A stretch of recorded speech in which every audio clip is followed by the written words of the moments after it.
आज हम लोग जो टॉपिक देख रहे हैं that is actually circulatory system. इसमें ब्लड पढ़ना है और हार्ट पढ़ना है। इस पूरे टॉपिक में ब्लड और हार्ट दोनों पढ़ना है, ठीक है। थोड़ा सा लंबा टॉपिक है लेकिन आज हम लोग खत्म करेंगे इसको, ठीक है। तो थोड़ा सा टाइम लगेगा आज, ठीक है। आई थिंक 85 क्वेश्चंस भी है, लेकिन क्वेश्चंस में कुछ खास ये नहीं है। अगर थ्योरी देखे रहोगे तो उसके बाद क्वेश्चंस बनाना इजी है, रिपीटिव टाइप का क्वेश्चन है। इसलिए पहले हम लोग थ्योरी डिटेल से देख ले रहे हैं, इसके बाद तुरंत क्वेश्चन देख लेंगे। हम स्टार्ट टॉपिक ब्लड से ही कर रहे हैं, ठीक है। इसमें अगेन कुछ लिखा हुआ भी है ताकि आपको इजी हो जाए और मुझे भी लिखना दोबारा नहीं पड़े, इसके लिए है, ठीक है ना। चलिए, ब्लड का जब बात करते हैं तो सबसे पहले हम लोग स्टडी ऑफ ब्लड का बात करते हैं। व्हाट इज मींस, हम लोग स्टडी ऑफ ब्लड को क्या बोलते हैं? हेमेटोलॉजी, ठीक है। क्या बोलते हैं? That is haematology. एक वर्ड दिया है हेमोसाइटोमीटर, जिनको विजिबल बहुत अच्छे से नहीं हो पा रहा है, ये आपके साथ शेयर कर दिया जाएगा, वहां पर देख लीजिएगा, ऐप में ही होगा, ठीक है। दिस हेमोसाइटोमीटर, हेमोसाइटोमीटर किसके लिए बोलते हैं? Word for counting the blood cells, कितना नंबर ऑफ ब्लड सेल्स है इसको काउंट करने के लिए हम लोग जो वर्ड यूज करते हैं हेमोसाइटोमीटर। अब हम आपको हमेशा बोलते हैं कि वर्ड्स को तोड़ना हमें आना चाहिए। हेमो का मतलब ही होता है ब्लड, ठीक है। ये जो वर्ड हेमो लिख रहा है इसका मतलब ही होता है ब्लड, ठीक है। और साइटो मतलब सेल, मीटर मतलब उसको मेजर करने वाला, यानी ब्लड के सेल्स को मेजर करने वाले को क्या बोलोगे? हेमोसाइटोमीटर। कुछ फीचर्स ऑफ द ब्लड्स का बात करें जो बेसिक क्वेश्चन पूछता है, जैसे ब्लड कोलाइडल सॉल्यूशन है, ठीक है। यानी इसमें dispersing medium, sorry dispersed phase और डिस्पर्सिंग मीडियम होगा, यानी प्लाज्मा और ब्लड सेल्स का बात कर रहा है। मीडियम क्या हो जाता है इसमें? प्लाज्मा। और दिस डिस्पर्स्ड फेज क्या होता है? दैट इज ब्लड सेल्स, उसका बात कर रहा है। So blood is actually a colloidal solution. Blood is actually, इससे यूज करते हैं, ठीक है, ताकि आपको इसमें शीट में ज्यादा कुछ लिख देंगे तो शेयर करने में बहुत हौच पौच हो जाता है। तो blood is actually a colloidal solution, ठीक है। This comes in the special connective tissue. Connective tissue तो है ही, लिक्विड स्टेट में है तो हम लोग बोलते हैं स्पेशल कनेक्टिव टिश्यू। पीएच है 7.4, यानी स्लाइटली बेसिक है। पीएच कितना है? दिस इज 7.4, इसका मतलब स्लाइटली बेसिक है। अगर ओवरऑल वॉल्यूम का बात करोगे तो it is approximately 5 to 6 litres, ठीक है। एक एवरेज वैल्यू क्या होता है? 5 to 6 लीटर्स। लेकिन हम लोग एक और फैक्ट यहां पर जानते हैं, this is approximately the 7% of the body weight. This is actually the approximately the this 7% of the body weight. देखिए, हम आप समझ जाएं कि हम टॉपिक फास्ट ही जाएंगे। This is a type of revision. Directly हम लोग क्वेश्चन पे आने से अच्छा है पहले ओवरऑल टॉपिक को फास्ट मोड में देख रहे होते हैं, ठीक है।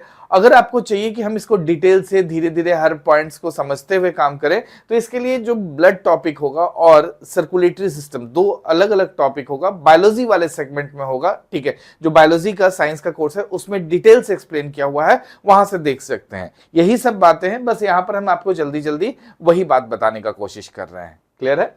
चलिए, red colour of the blood का बात कर रहे हैं। रेड कलर क्यों होगा? This is because of the presence of haemoglobin. आप जानते हैं हेमो का मतलब क्या होता है? That is blood. Globin is the iron containing protein, iron containing protein. और इसी आयरन कंटेनिंग प्रोटीन के कारण बेसिकली ब्लड का कलर क्या हो जाता है? This is the red.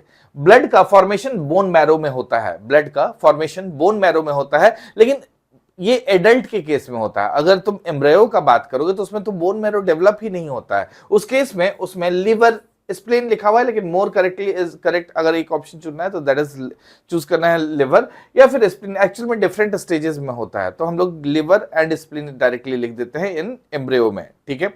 इसके बाद यहां पर आपका दिस इज एक्चुअली हेमोग्लोबिन का दिया हुआ है। ये जो अमाउंट मेल और फीमेल में दिया है कि हेमोग्लोबिन में कितना होता है, हेमोग्लोबिन मेल और फीमेल में कितना होता है, वो डेटा दिया हुआ है। मेल में दिस इज 14 to 18 ग्राम पर डेसीलीटर और फीमेल में हम लोग बोलते हैं 12 to 16 ग्राम पर डेसीलीटर। ये एक्चुअल में हेमोग्लोबिन का परसेंटेज मींस अमाउंट दिया हुआ है। यहां पर पहले आ गया दिस फॉर्मेशन, बस याद कर लीजिएगा। दिस इज हेमोग्लोबिन कितना होता है? दिस इज मेल में 14 to 18, दिस फीमेल में 12 to 16, ठीक है। हम लोग blood bank of the body किसको बोलते हैं? दैट इज स्प्लीन को। स्प्लीन को ऐसा क्यों बोलते हैं कि this is actually acts as the blood bank of the body? Actually ये ब्लड बैंक होता ही है, यहां पर ब्लड स्टोर होता है, मतलब देखो दिस स्टोर्स ब्लड ऑल्सो, ठीक है। एक्चुअली में स्प्लीन में ब्लड स्टोर होता है, वहीं पर फिल्टर भी हो रहता है। इस केस में जो पुराना ब्लड सेल्स होगा, आरबीसी जो पुराना होगा, वो वहीं डिस्ट्रॉय भी कर दिया जाता है। इसलिए स्प्लीन को हम लोग ग्रेवयार्ड ऑफ दिस आरबीसी भी वर्ड यूज करते हैं। खैर वो हम लोग आरबीसी में पढ़ लेंगे। चलिए नेक्स्ट हम लोग फंक्शन का बात किए हैं ब्लड का। देखो ब्लड का फंक्शन सब कुछ में आप बात कर सकते हो, जैसे ब्लड हर कुछ कर रहा होता है ना, एक तरह से देखोगे तो बॉडी का टेम्परेचर को भी रेगुलेट करता है, वहीं देखो तो जितना भी हम लोग के बॉडी का वेस्ट मटेरियल है उसको भी हटाने का काम करता है, और ऑक्सीजन लेकर हेमोग्लोबिन ऑक्सीजन को पकड़कर डिफरेंट सेल्स के पास पहुंचाने का भी काम करता है। ओवरऑल बॉडी का सारा रेगुलेशन ब्लड करता है, ठीक है। तो इसी में दिया हुआ है temperature regulation, transport of oxygen and nutrients, removal of waste product to kidney and liver for filtration. कुछ और स्पीसीज का ब्लड का बात किया हुआ है, ये सब जनरली पूछता भी है कभी कभार। जैसे कॉकरोच में हेमोग्लोबिन होता ही नहीं है, इसका मतलब कॉकरोच का ब्लड का कलर क्या होता है, दिस इज आप बोलते हो दिस इज ट्रांसपेरेंट और व्हाइट कलर। तो ये कॉकरोच का बात किया है कि कॉकरोच में हेमोग्लोबिन नहीं प्रेजेंट होता है, ठीक है। कॉकरोच में एक्चुअली में हेमोलिम्फ होता है, हेमोलिम्फ होता है। हेमोलिम्फ का होता है मतलब होता है हेमोलिम्फ का plasma like fluid with suspended cells, मतलब प्लाज्मा में सस्पेंडेड सेल्स होता है, उसी को हम लोग हेमोलिम्फ वर्ड यूज करते हैं, ठीक है।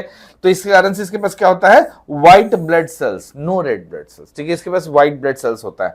ऑक्टोपस में, ठीक है, blue coloured blood is due to the presence of copper rich pigment called haemocyanin, यानी ऑक्टोपस में हेमोसाइनिन प्रेजेंट होता है, ऑक्टोपस में हेमोसाइनिन होता है। साइनिन जो हम लोग वर्ड यूज करते हैं that is for copper rich protein, ठीक है, हेमो ब्लड के लिए। तो ब्लड में कॉपर रिच प्रोटीन होगा तो क्या बोलेंगे हम लोग, हेमोसाइनिन, इसलिए ऑक्टोपस के ब्लड का कलर ब्लू हो जाता है, ठीक है। उसी तरह से अगर अर्थ वर्म का बात करोगे, अर्थ वर्म में हेमोग्लोबिन होता है but it is present in the suspended form.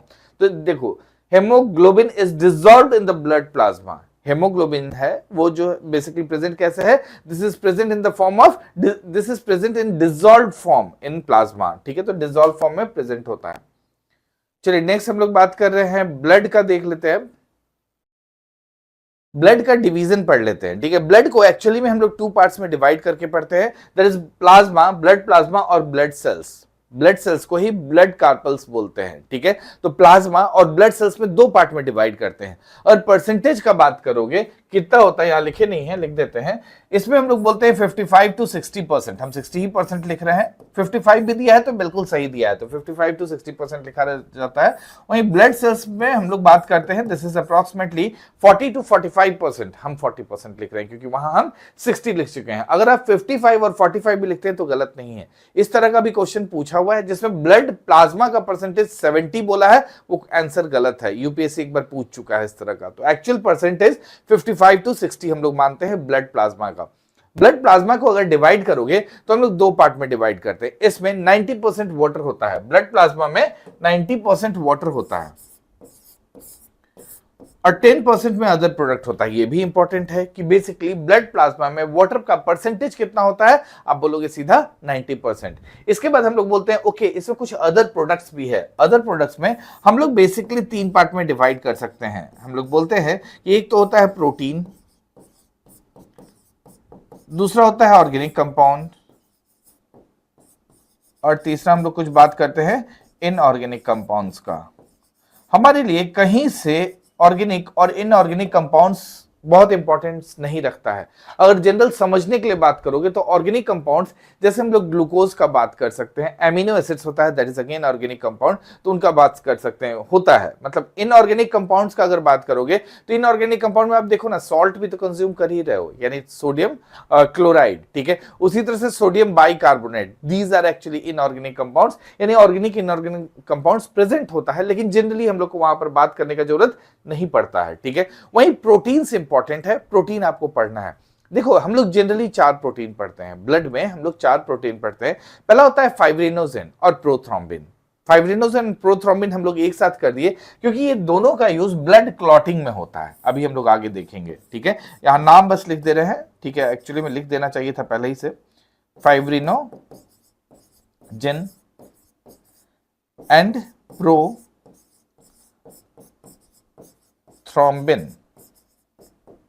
TH है ये, ठीक है। तो ये दोनों कहां यूज होता है, that is use in the blood clotting. तो ब्लड क्लॉटिंग टॉपिक पढ़ेंगे वहां बात कर लेंगे हम, ठीक है। इसके अलावा एक होता है एल्ब्यूमिन, एल्ब्यूमिन, ठीक है।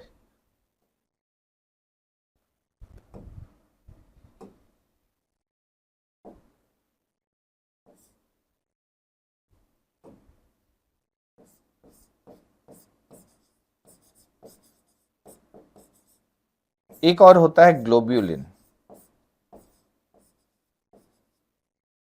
देखो एल्ब्यूमिन ऑस्मोटिक प्रेशर को मेंटेन करता है हमारे बॉडी में। एल्ब्यूमिन ऑस्मोटिक प्रेशर को हमारे बॉडी में मेंटेन करने का काम करता है। इसके अलावा अदर न्यूट्रिएंट्स का ट्रांसपोर्ट भी करता है। ठीक है, तो एल्ब्यूमिन का काम हो गया। ग्लोब्यूलिन, GLOBU, हाँ ठीक लिखा हुआ है, ग्लोब्यूलिन। ग्लोब्यूलिन क्या करता है आपका, इसको हम लोग एक वर्ड यूज करते हैं, इम्यूनोग्लोब्यूलिन। ठीक है, तो globulin is also known as immunoglobulin.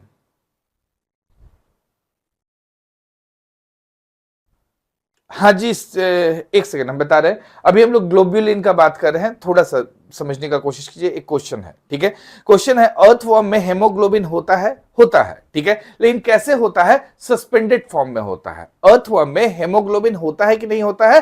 होता है। कैसा होता है? सस्पेंडेड फॉर्म में होता है, मतलब प्लाज्मा में सस्पेंडेड होता है। ठीक है, तो बेसिकली रेड ब्लड सेल्स वहां प्रेजेंट होता है, लेकिन ये वो प्लाज्मा में ये सस्पेंडेड फॉर्म होता है। कॉकरोच में हेमोग्लोबिन नहीं होता है। कॉकरोच में हेमोग्लोबिन नहीं होता है, उसमें हेमोलिम्फ होता है। ठीक है, कॉकरोच में हेमोलिम्फ होता है।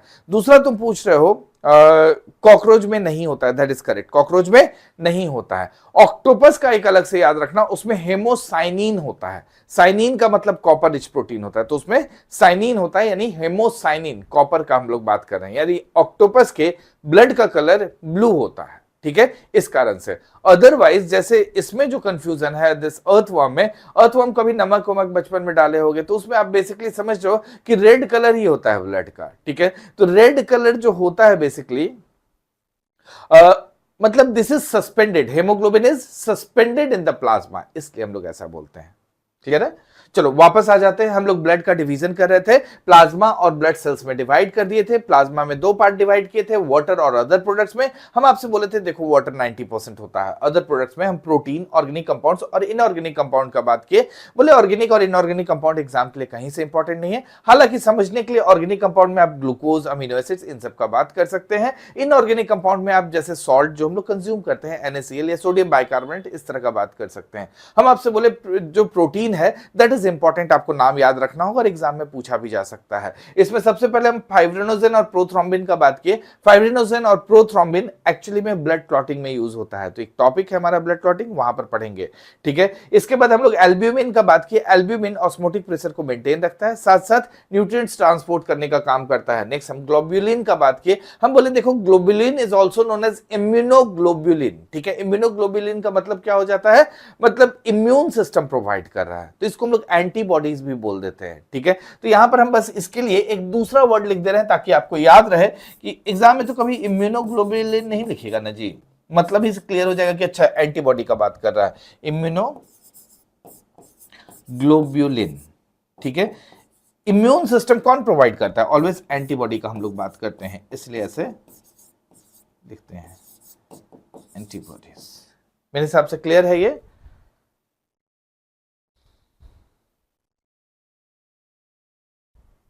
होता है, सारा ऑर्गेनिज्म हम लोग नहीं बात कर रहे हैं यहाँ पर। बहुत सा कलर का बात हो सकता है अलग अलग स्पीसीज में, ठीक है, लेकिन हम लोग उसमें ब्लड का कलर का उतना नहीं देख रहे हैं। ठीक है ना, अगर रहा तो बेसिकली मेरे ख्याल से इससे ज्यादा जरूरत भी नहीं है, कहीं रहा तो हम जरूर बात कर लेंगे उस पर। ठीक है ना, चलिए ये हो गया। इसके बाद हम लोग आते हैं ब्लड सेल्स पे। ब्लड सेल्स तीन तरह का बात करते हैं हम लोग, आरबीसी, डब्ल्यूबीसी और प्लेटलेट। ठीक है, आरबीसी, डब्ल्यूबीसी और प्लेटलेट, इन तीनों का पहले तो नाम याद रखो, ये इंपॉर्टेंट है। सबसे पहले हम लोग बात किए हैं, आरबीसी को हम लोग एरिथ्रोसाइट, डब्ल्यूबीसी को हम लोग ल्यूकोसाइट और प्लेटलेट को हम लोग थ्रोम्बोसाइट बोलते हैं। क्या क्या वर्ड यूज किए? एरिथ्रोसाइट, ल्यूकोसाइट और थ्रोम्बोसाइट। एरिथ्रोसाइट, ल्यूकोसाइट और थ्रोम्बोसाइट, ये उनका दूसरा नाम है। जैसे आरबीसी को, रेड ब्लड सेल्स को हम लोग वर्ड यूज करते हैं एरिथ्रोसाइट, डब्ल्यूबीसी के लिए वर्ड यूज करते हैं ल्यूकोसाइट और प्लेटलेट के लिए वर्ड यूज करते हैं थ्रोम्बोसाइट। बहुत बेसिक क्वेश्चन है, इससे क्वेश्चन पूछा जाता है कि इनका नाम क्या है उस पर। देखो ये पुराना एक डिवीजन है कि डब्ल्यूबीसी को हम लोग दो पार्ट में डिवाइड कर दिए हैं, ग्रैनुलोसाइट और ए ग्रैनुलोसाइट। एक्चुअली में डब्ल्यूबीसी 5 तरह का होता है, डब्ल्यूबीसी 5 तरह का होता है। हम लोग आगे 2 ही तरह का बात करने वाले हैं। ठीक है, 5 तरह का जो होता है उसमें ग्रैनुलोसाइट्स में 3 होता है, एस्नोफिल्स, बेसोफिल्स और न्यूट्रोफिल्स। ठीक है, ग्रैनुलोसाइट्स में 3 होता है, एस्नोफिल्स, बेसोफिल्स, न्यूट्रोफिल्स। लिख नहीं रहे हैं हम, आपको बोले कि जहां अगर रेफर करना होगा उधर कीजिएगा। ठीक है, ग्रैनुलोसाइट्स में 3 का बात की है, एस्नोफिल्स, बेसोफिल्स, न्यूट्रोफिल्स। ए ग्रेनुलोसाइट्स में हम लोग दो का बात करते हैं, लिम्फोसाइट और मोनोसाइट। ये इंपॉर्टेंट है, पूछता है, इसलिए यहां नाम लिख दे रहे हैं। एक का क्या बोल रहे हैं हम आपसे, लिम्फोसाइट, लिम्फोसाइट्स, ठीक है। और दूसरा हम आपसे बोले मोनोसाइट्स, मोनोसाइट्स। देखो लिम्फोसाइट्स भी दो तरह का होता है, टी लिम्फोसाइट और बी लिम्फोसाइट्स। इसको हम लोग अब आगे देखेंगे जब हम लोग WBC का बात करेंगे। यहां तक तो कोई दिक्कत नहीं है, मेरे ख्याल से क्लियर है। एक और छोटा सा बात जान जो, जो प्लाज्मा है, ये प्लाज्मा हम बोले कि फाइब्रिनोजेन और प्रोथ्रोम्बिन क्या है, ब्लड क्लॉटिंग का काम करता है। तो प्लाज्मा में से जब फाइब्रिनोजेन रिमूव कर लेते हैं तो हम लोग वर्ड यूज करते हैं सीरम, ठीक है। तो प्लाज्मा में से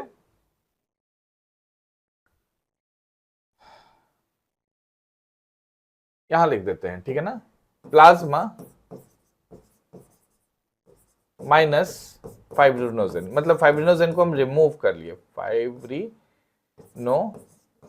रिमूव कर लिए, तो क्या बना जी, सीरम। जो बचता है उसको क्या वर्ड यूज करते हो, सीरम बोलते हैं हम लोग।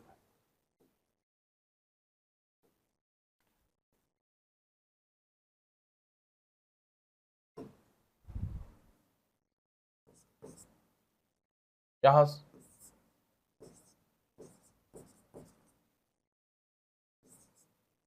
यहां लिख देते हैं साहब जी, सीरम लिखा हुआ है यहां, ठीक है। अब जानते हो serum institute of India, that is ये पुणे में है ना, ठीक है। सीरम के स्टडी को जनरली हम लोग जो वर्ड यूज करते हैं सेरोलॉजी करते हैं, ठीक है। सीरम के स्टडी को जो हम लोग वर्ड यूज करते हैं क्या बोलते हैं, सेरोलॉजी। एक सेकंड, हम आपका क्वेश्चन देख रहे हैं जी, देखिए कुछ टाइप किया हुआ है, डिफरेंस बिटवीन द, देखो ग्रेनुलोसाइट और एक ग्रेनुलोसाइट जो है ये डिवीजन है, ये एक्चुअली में साइज पर डिवीजन है, मतलब उसके मतलब किस तरह का होता है। ग्रेन्यूल्स समझ रहे हो ना, ग्रेन्यूल्स, ठीक है। तो ग्रेन्यूल्स जैसा दिख रहा है, एक ग्रेन्यूल मतलब छोटा छोटा ये कह सकते हो कंकड़ जैसा बोल रहे हैं, ठीक है।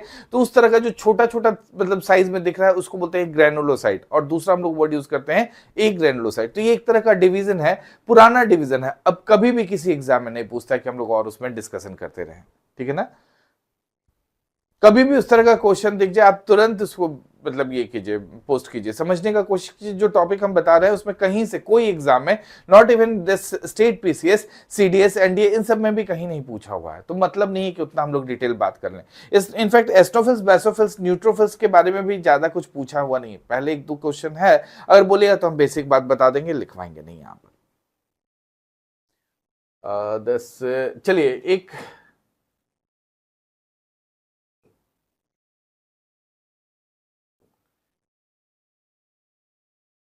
हम लोग अब टॉपिक क्या देख रहे हैं, हम लोग ब्लड सेल्स का बात कर रहे थे, यानी हम लोग को तीनों के बारे में बात करना होगा, RBC, WBC और प्लेटलेट, ठीक है। इसके बारे में लिखा हुआ नहीं है, पहले सुन लीजिए, हम खुद बता दे रहे हैं। RBC का नाम तो समझ गए, एरिथ्रोसाइट बोल रहे थे। RBC का नाम क्या बोल रहे थे हम लोग, एरिथ्रोसाइट। और RBC का शेप का बात करोगे तो this is oval biconcave disc. RBC कैसा होता है, ओवल बाइकनकेव डिस्क। लिखने का मतलब नहीं है, सुन लो, ठीक है। आरबीसी का शेप कैसा होता है, ओवल बाइकनकेव डिस्क। बोलोगे ऐसा शेप होता क्यों है, this is to increase the surface area. RBC के ऊपर हेमोग्लोबिन होता है, ठीक है। आरबीसी के ऊपर हेमोग्लोबिन होता है, लिख ही देते हैं जी थोड़ा बहुत, ओवल बाइकनकेव डिस्क, ठीक है। ऐसा शेप होता क्यों है, to increase the surface area, ठीक है। इस पर हेमोग्लोबिन होता है जो बेसिकली ऑक्सीजन कैरी करता है, ठीक है। देखो एक बात याद रखना, आरबीसी के पास न्यूक्लियस नहीं होता है, आरबीसी के पास न्यूक्लियस नहीं होता है। जब न्यूक्लियस नहीं होगा तो कैसे डिस्ट्रॉय होगा, क्योंकि nucleus is the brain of the cell, nucleus is the brain of the cell and it gives order, it gives order कि अब सेल का उम्र हो गया है तो बेसिकली इस केस में सेल डिस्ट्रॉय हो सकता है। लेकिन जब न्यूक्लियस नहीं है तो कुछ भी नहीं होगा, ठीक है। तो उसमें दिस लाइसोजाइम ये सब भी नहीं होगा, तो वो बेसिकली खत्म ही नहीं होगा। तो इसलिए न्यूक्लियस नहीं होने के कारण इसको कहीं मरने जाना पड़ेगा, इसलिए मरने जाता है स्प्लिन में। एक्चुअली में स्प्लिन में मरने नहीं, स्प्लिन में स्टोर होता है, स्टोर होगा तो स्प्लिन देखिएगा ये तो पुराना आरबीसी हो गया, तो उसको वहीं पर खत्म कर देता है, तो स्प्लिन उसको डिस्ट्रॉय कर देता है। तो हम लोग बोलते हैं this is actually, spleen is actually the graveyard of RBC. बात मेरा समझ में आया। तो हम लोग किसका बात कर रहे हैं, दिस आरबीसी का। अब समझ गए इसमें न्यूक्लियस नहीं होता है, ठीक है। लेकिन हाँ कुछ एक्सेप्शन है, न्यूक्लियस इज एब्सेंट, एब्सेंट, लेकिन एक्सेप्शन है हमारे पास, एक्सेप्ट कैमल एंड लामा। इन दोनों के आरबीसी में दिस न्यूक्लियस प्रेजेंट होता है, इन दोनों के आरबीसी में न्यूक्लियस प्रेजेंट होता है। तो कैमल और लामा हमारा एक्सेप्शन है। क्लियर है यहां पर? हम आपसे बोले कि स्प्लिन में खत्म होने जाता है, तो स्प्लिन में खत्म होने जाता है तो क्या बोलोगे? दिस इज स्प्लिन को क्या बोलोगे? Graveyard of RBC. ठीक है, देखो आरबीसी का लाइफ स्पैन होता है, लाइफ स्पैन इसका 120 डेज का होता है। आरबीसी का लाइफ स्पैन 120 डेज का होता है। लेकिन कभी कभार देखा गया है कि किसी किसी में ये लाइफ स्पैन कम हो जाता है। जब लाइफ स्पैन कम होगा, लाइक किसी का मान लो 60-70 डेज हो गया आरबीसी का लाइफ स्पैन, ठीक है, इस केस में एक डिजीज कहते हैं हम लोग, दैट इज कॉल्ड थैलेसीमिया। ठीक है, हम आपसे क्या बोल रहे हैं? आरबीसी का लाइफ स्पैन कम हो जाएगा, तो एक डिजीज का नाम हम आपसे बोल रहे हैं, दैट इज डिजीज का नाम क्या है? थैलेसीमिया। ठीक है, थैलेसीमिया में आरबीसी का लाइफ स्पैन कम हो जाता है। इस केस में उसको ब्लड हमेशा दिस चढ़ाना पड़ जाता है। ठीक है, तो जब जब जरूरत होगा तो उसको चढ़ाना पड़ेगा, क्योंकि एक्चुअल लाइफ स्पैन क्या है? 120 डेज। इसलिए देखते भी होंगे डॉक्टर्स जनरली बोलता है कि ब्लड देना भी है, मतलब डोनेट भी करना है, तो you should give after 6 months. ठीक है, ताकि आरबीसी एक साइकिल अपना कम से कम पूरा कर ले। ठीक है, थैलेसीमिया जो हम आपसे बोले, this is actually inherited disease, मतलब इस केस में आरबीसी का लाइफ कम हो जाता है। ठीक है, तो ये डिजीज है। क्लियर है मेरा बात? इसके अलावा आरबीसी का अमाउंट का बात करोगे तो दिस इज अप्रोक्सीमेटली 50 लाख पर एमएमक्यू होता है, 50 लाख पर एमएमक्यू होता है। ओवरऑल आरबीसी का डिफिशियंसी, मतलब हेमोग्लोबिन का डिफिशियंसी हो गया। इस केस में एक डिजीज होता है, दैट इज कॉल्ड अनीमिया। ठीक है, जिसको बोलते हो ना आयरन डिफिशियंसी, इन सबसे भी बोल रहे होते हैं हम लोग, क्या? एनीमिया। ठीक है, तो एनीमिया हो जाता है, this is because of the lack of RBC. ठीक है, because of lack of haemoglobin बोल लो या फिर आरबीसी बोल लो, बात एक ही है, क्योंकि आरबीसी के ऊपर ही क्या है? हेमोग्लोबिन। मेरा बात समझ में आया? आरबीसी इतना ही है, कोई दिक्कत है तो बताओ। आरबीसी में कोई दिक्कत है?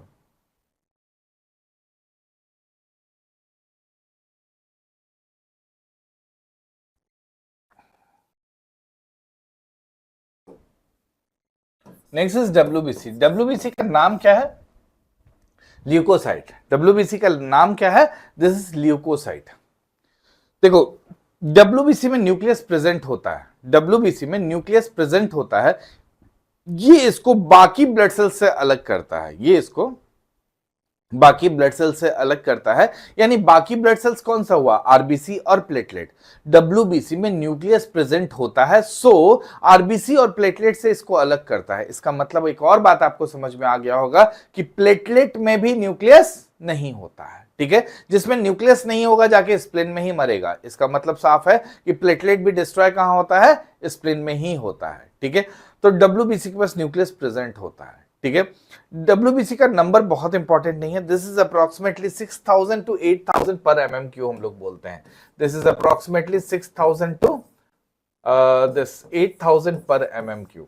देखो, हर का अपना अपना काम है, पहले काम जानना जरूरी है। जैसे आरबीसी का जब हम काम बोले तो आरबीसी में बोले देखो ये बेसिकली ऑक्सीजन को ट्रांसपोर्ट करता है। हेमोग्लोबिन का काम क्या है? ऑक्सीजन को ट्रांसपोर्ट करता है, उसी तरह से उसका शेप भी बना हुआ है। ठीक है, हम लोग अब डब्ल्यूबीसी का अगर मेन फंक्शन समझोगे तो it defend against the infection. It defend against the infection, it means it provides the bodies immunity. ठीक है, इसका मतलब क्या है कि WBC provides the bodies immunity. बाकी जो हम लोग ये सब लिखते रहते हैं ये फैक्ट है। 6000 से 8000 लाइफ स्पैन देखोगे तो 13 टू 20 डेज का लाइफ स्पैन बोलता है। ये सब बकवास वाला बात है। ठीक है, मेनली आपको समझना क्या है, दिस इज कि ये क्या है? इन्फेक्शन से बचाता है, मतलब इट डिफेंस अगेंस्ट इन्फेक्शन। ठीक है, इसमें मेनली हम लोग को दो चीज पढ़ना है, एक होता है लिम्फोसाइट, दूसरा है मोनोसाइट।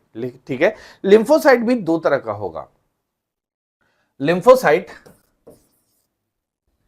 डब्ल्यूबीसी का नाम क्या था? ल्यूकोसाइट। हम अब पढ़ के आ रहे हैं लिम्फोसाइट। लिम्फोसाइट्स भी दो तरह का होता है, टी लिम्फोसाइट्स और B lymphocytes. In fact T lymphocyte को टी सेल और बी लिम्फोसाइट को बी सेल भी हम लोग वर्ड यूज करते हैं, कंप्लीटली करेक्ट है। ठीक है, बी सेल का काम होता है, बी सेल का काम होता है कि कभी भी एंटीबॉडी प्रोड्यूस करना। ठीक है, बी सेल का काम क्या होता है? एंटीबॉडी प्रोड्यूस करना। वहीं टी सेल इसको किल करने का काम करता है। ठीक है, तो बी सेल एंटीबॉडी को प्रोड्यूस करता है, वैसे टी सेल इसको किल करने का काम करता है। समझ में आया? और एक बोल रहे थे हम मोनोसाइट। मोनोसाइट क्या होता है? जो बेसिकली खत्म हुआ है, ठीक है, उसको रिमूव करने का काम करता है। तो मोनोसाइट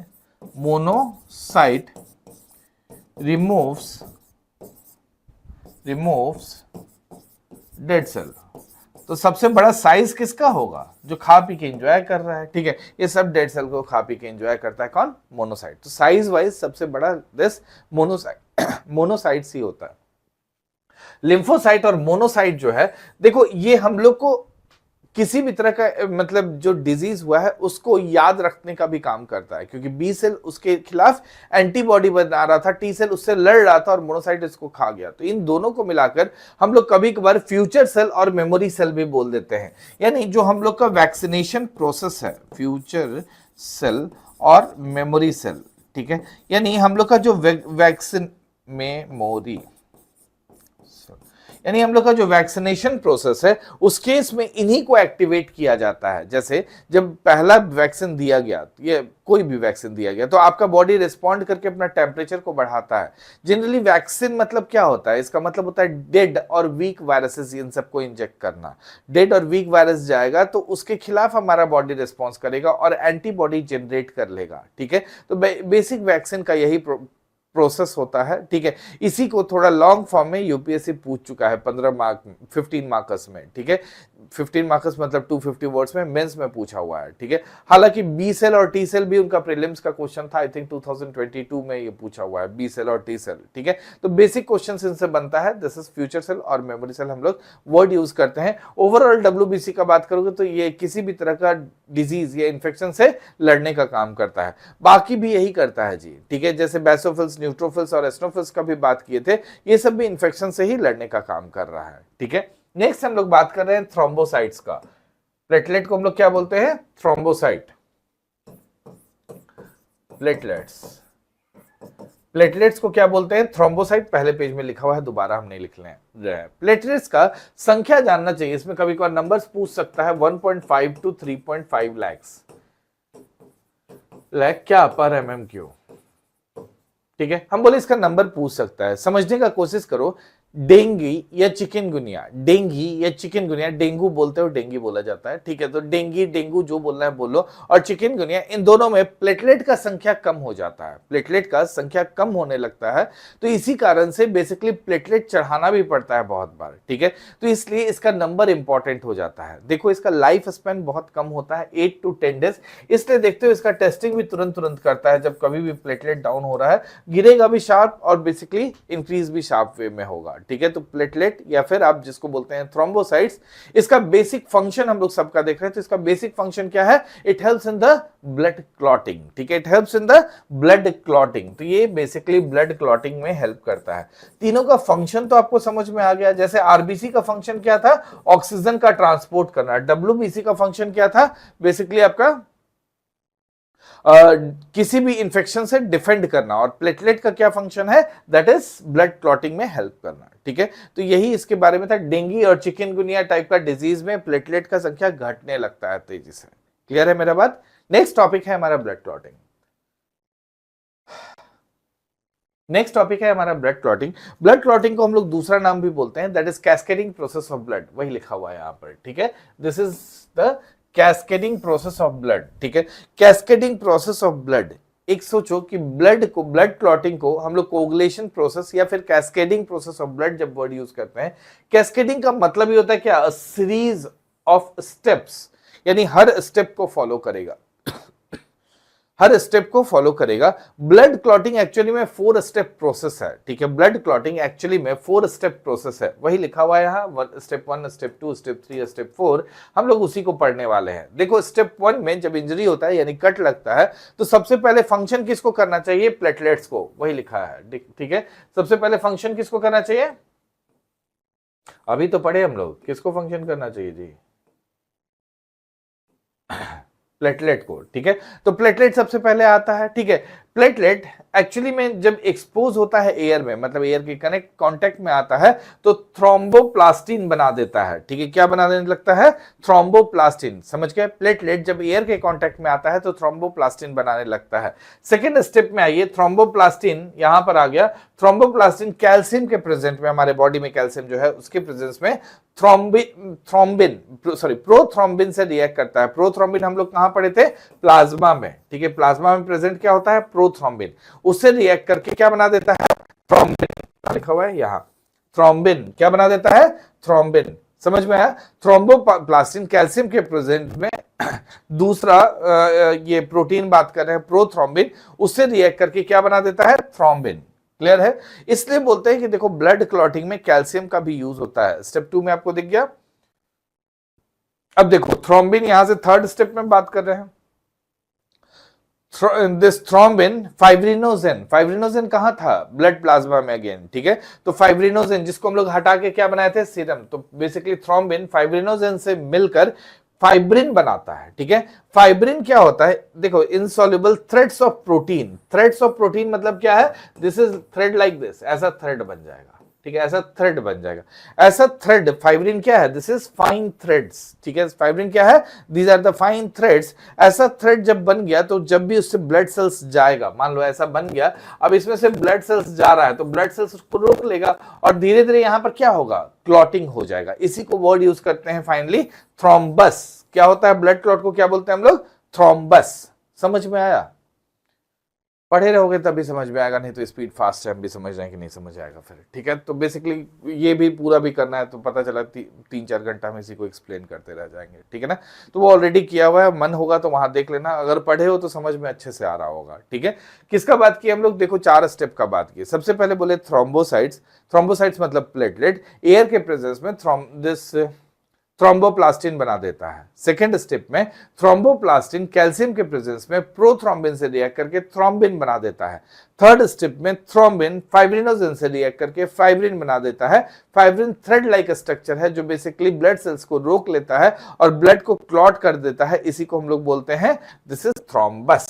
ठीक है, तो ब्लड क्लॉटिंग फाइनली यहां पर हो जाता है। क्लियर है मेरा बात? कुछ कुछ और फैक्ट है, जानना है जान जाइए। जैसे यहां पर हम लोग ब्लड क्लॉटिंग में देखो एलिमेंट पूछेगा तो कैल्शियम हम लोग बात कर चुके हैं। ठीक है, कौन सा विटामिन रिक्वायर्ड होता है इस पूरे प्रोसेस में? दैट इज विटामिन के। ठीक है, आप एक डिजीज सुने होंगे हेमोफीलिया। ठीक है, हेमोफीलिया एक्चुअली में ब्लीडिंग डिसऑर्डर है। हेमोफीलिया एक्चुअली में क्या है? ब्लीडिंग डिसऑर्डर है। Bleeding disorder.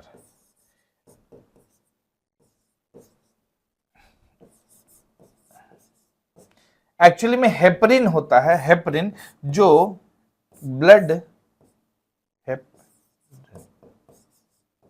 जो हमारे बॉडी में ब्लड को क्लॉट नहीं करने देता है। ठीक है, ब्लड को क्लॉट नहीं करना, अदरवाइज ब्लड जो फ्लो हो रहा है वो भी तो क्लॉट हो सकता था। तो हेपरिन प्रेजेंट होता है ऑलरेडी, लेकिन इसका डिसऑर्डर होने से ब्लीडिंग डिसऑर्डर हो जाता है। ठीक है, ये एक्चुअली में क्वीन विक्टोरिया में पाया गया था। ये क्वीन विक्टोरिया में पाया गया था। तो क्वीन विक्टोरिया समझ रहे हो, क्वीन है तो इसलिए इसको रॉयल डिजीज भी बोल देते हैं हम लोग। ठीक है, हेमोफीलिया को हम लोग क्या बोल देते हैं? रॉयल डिजीज, इसी कारण से बोल देते हैं। समझ में आया? ठीक है, हेपरिन क्या है? एंटीकोगुलेंट है।